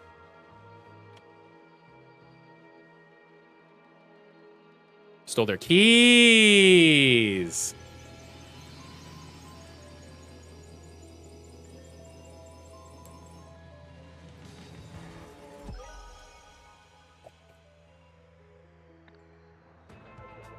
Tessa Navari hoped to buy the Lemurian statue at auction, but had a backup plan in case the price climbed too high. While ordering drinks at the bar, she slipped her accomplice a note, and the pair got to work. However, the accomplice was caught stealing a statue. He electrocuted the witness while protecting himself from the current with a wooden cane.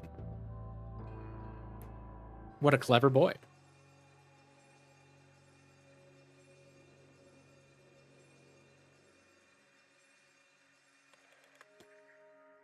Turns out we won't be needing you after all, Mr. Froberg. Sorry for the short notice.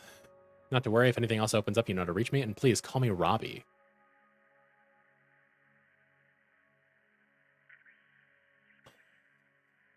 Huh.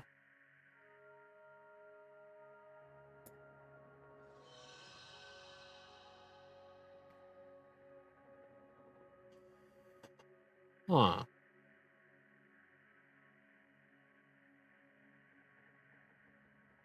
Interesting.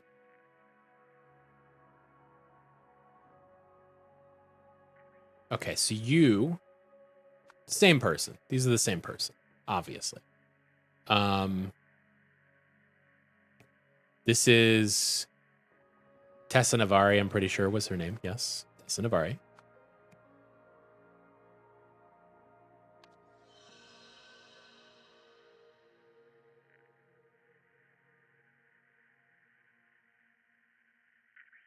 Stephen Aria arranged Arthur Blythe's prison escape because he knew the... Arthur Blythe was... Oh, this could be fucking anybody. God damn it.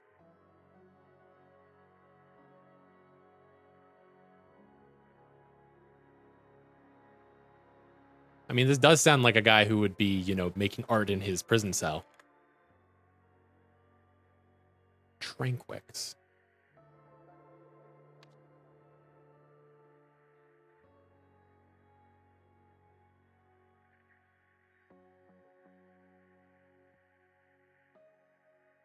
I think it's reassemble the golden idol from its parts of Lazarus Hearst from its parts.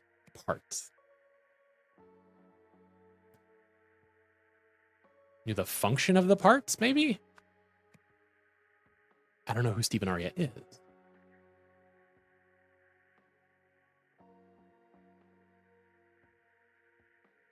You know, none of these guys have been introduced as Stephen Aria. But this guy was introduced as Robbie Froberg, and we know that that's not him. Because this guy is. This is Robbie Froberg.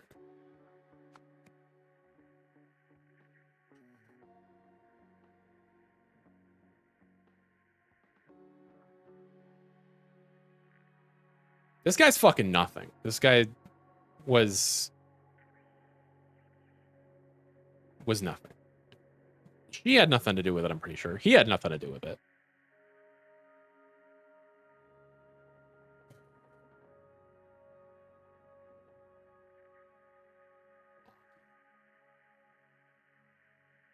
Augie Zamin stole the crystal.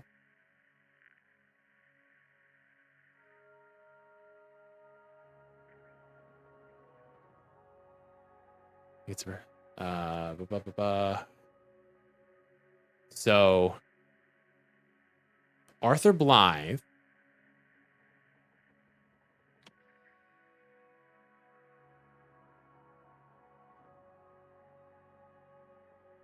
oh my god. Tessa Navari and Stephen Aria are anagrams of each other. God damn it.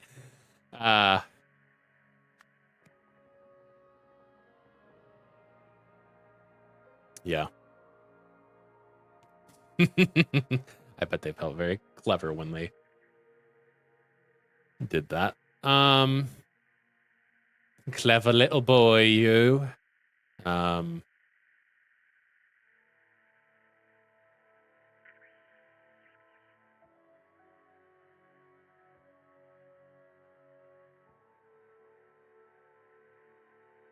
who stole the crystal? It just went live. Excellent. As soon as we finish figuring this out, we will raid over.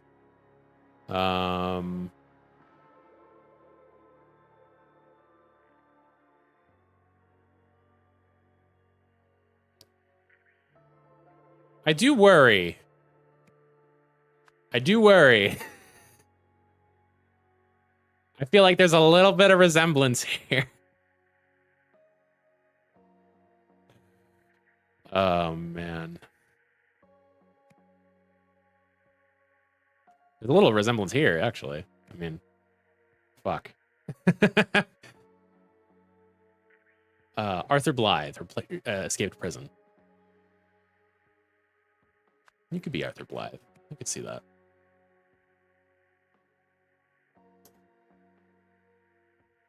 Augie to mean.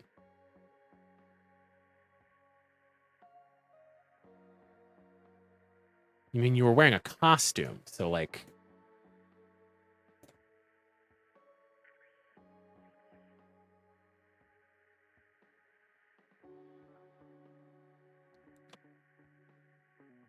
You got the crystal.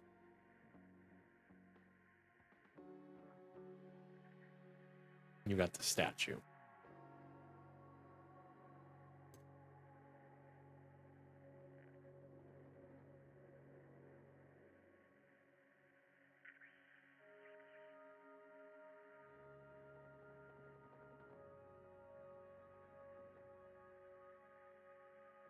Yeah, okay. So this was after the auction.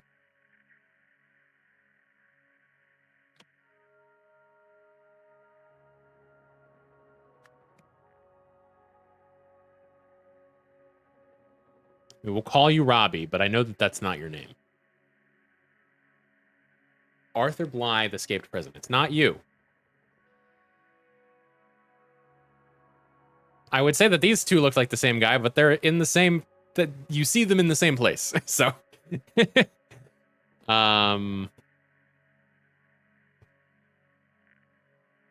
it, man. How do we know?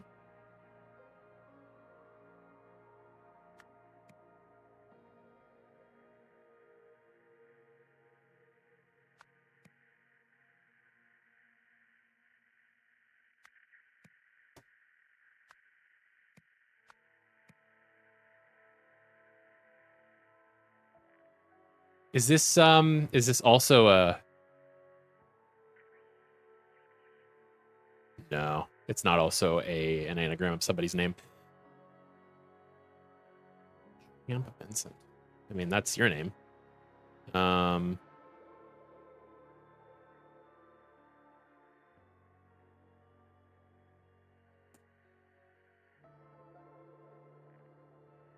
it, man.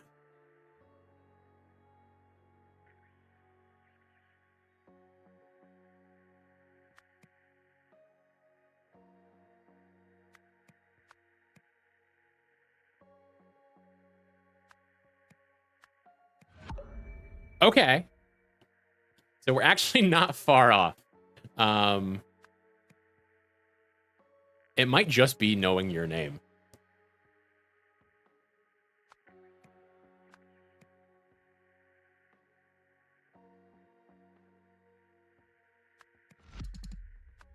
Yeah, so that's right. And that's right. And that's also right. Yeah, okay. Or no. Yeah. So all of the pictures are correct. And your name is correct. And obviously your name is correct. It's the same person, obviously. We just have to figure out who you are. I mean, do we just call you Arthur Blythe? Okay, fair enough. Augie Tameen was also Arthur Blythe, who stole the crystal. Yes, okay. Dessa Navari. wanted to reassemble the mythical golden idol of Lazarus Search from its parts. Stephen Aria, well, Tessa Navari, arranged Arthur Blythe's prison escape because he knew the function of the parts. Tessa Navari and Arthur Blythe worked together to steal all 2 parts. For the final one at the auction,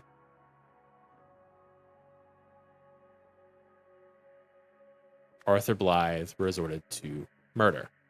In the end, Arthur Blythe tried to steal the parts from Tessa Navari, which resulted in Arthur Blythe's death. Damn it. Are there 3 parts? That maybe. How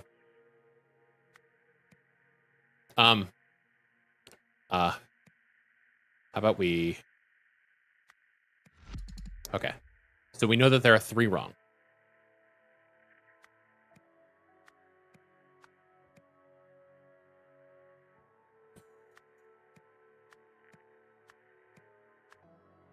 I don't think... 8!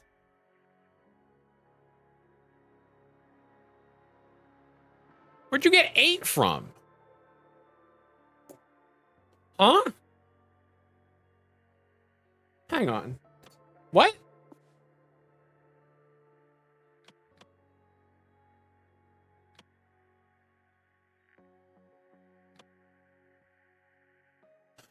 Oh, they're the... Okay. Yes.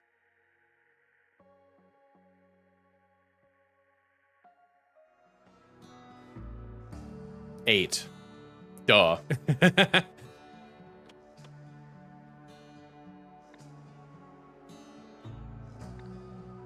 Okay. So wanted to reassemble the mythical golden idol of Lazarus Search from its parts. Tessa. Okay.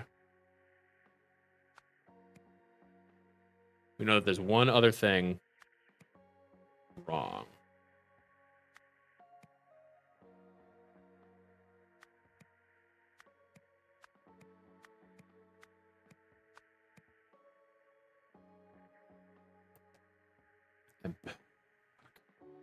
There's 2 things wrong.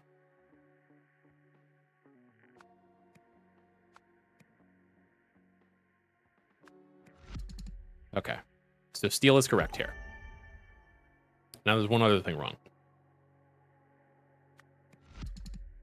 It was murder. It were the parts. Knew the locations of the parts. Hey, let's go.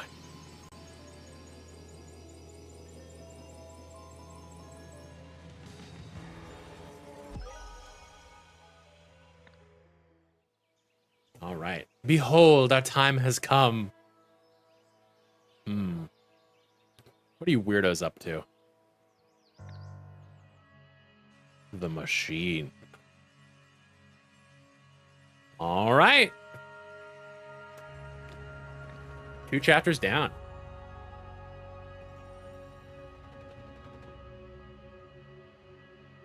This has been a lot of fun.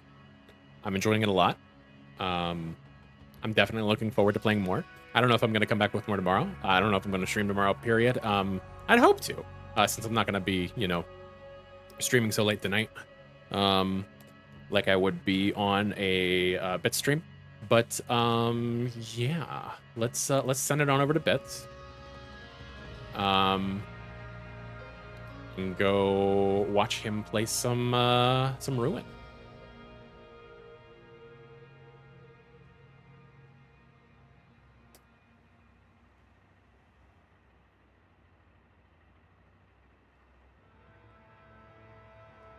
Oh, we're watching another shitty song, apparently. Cool. All right.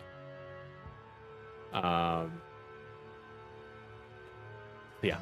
Thank y'all so much for coming. Everybody who dropped in. we will be back with more of this at some point. We might be back tomorrow. I will keep y'all posted on the Discord. But yeah, I hope y'all have a wonderful rest of your night, and I'm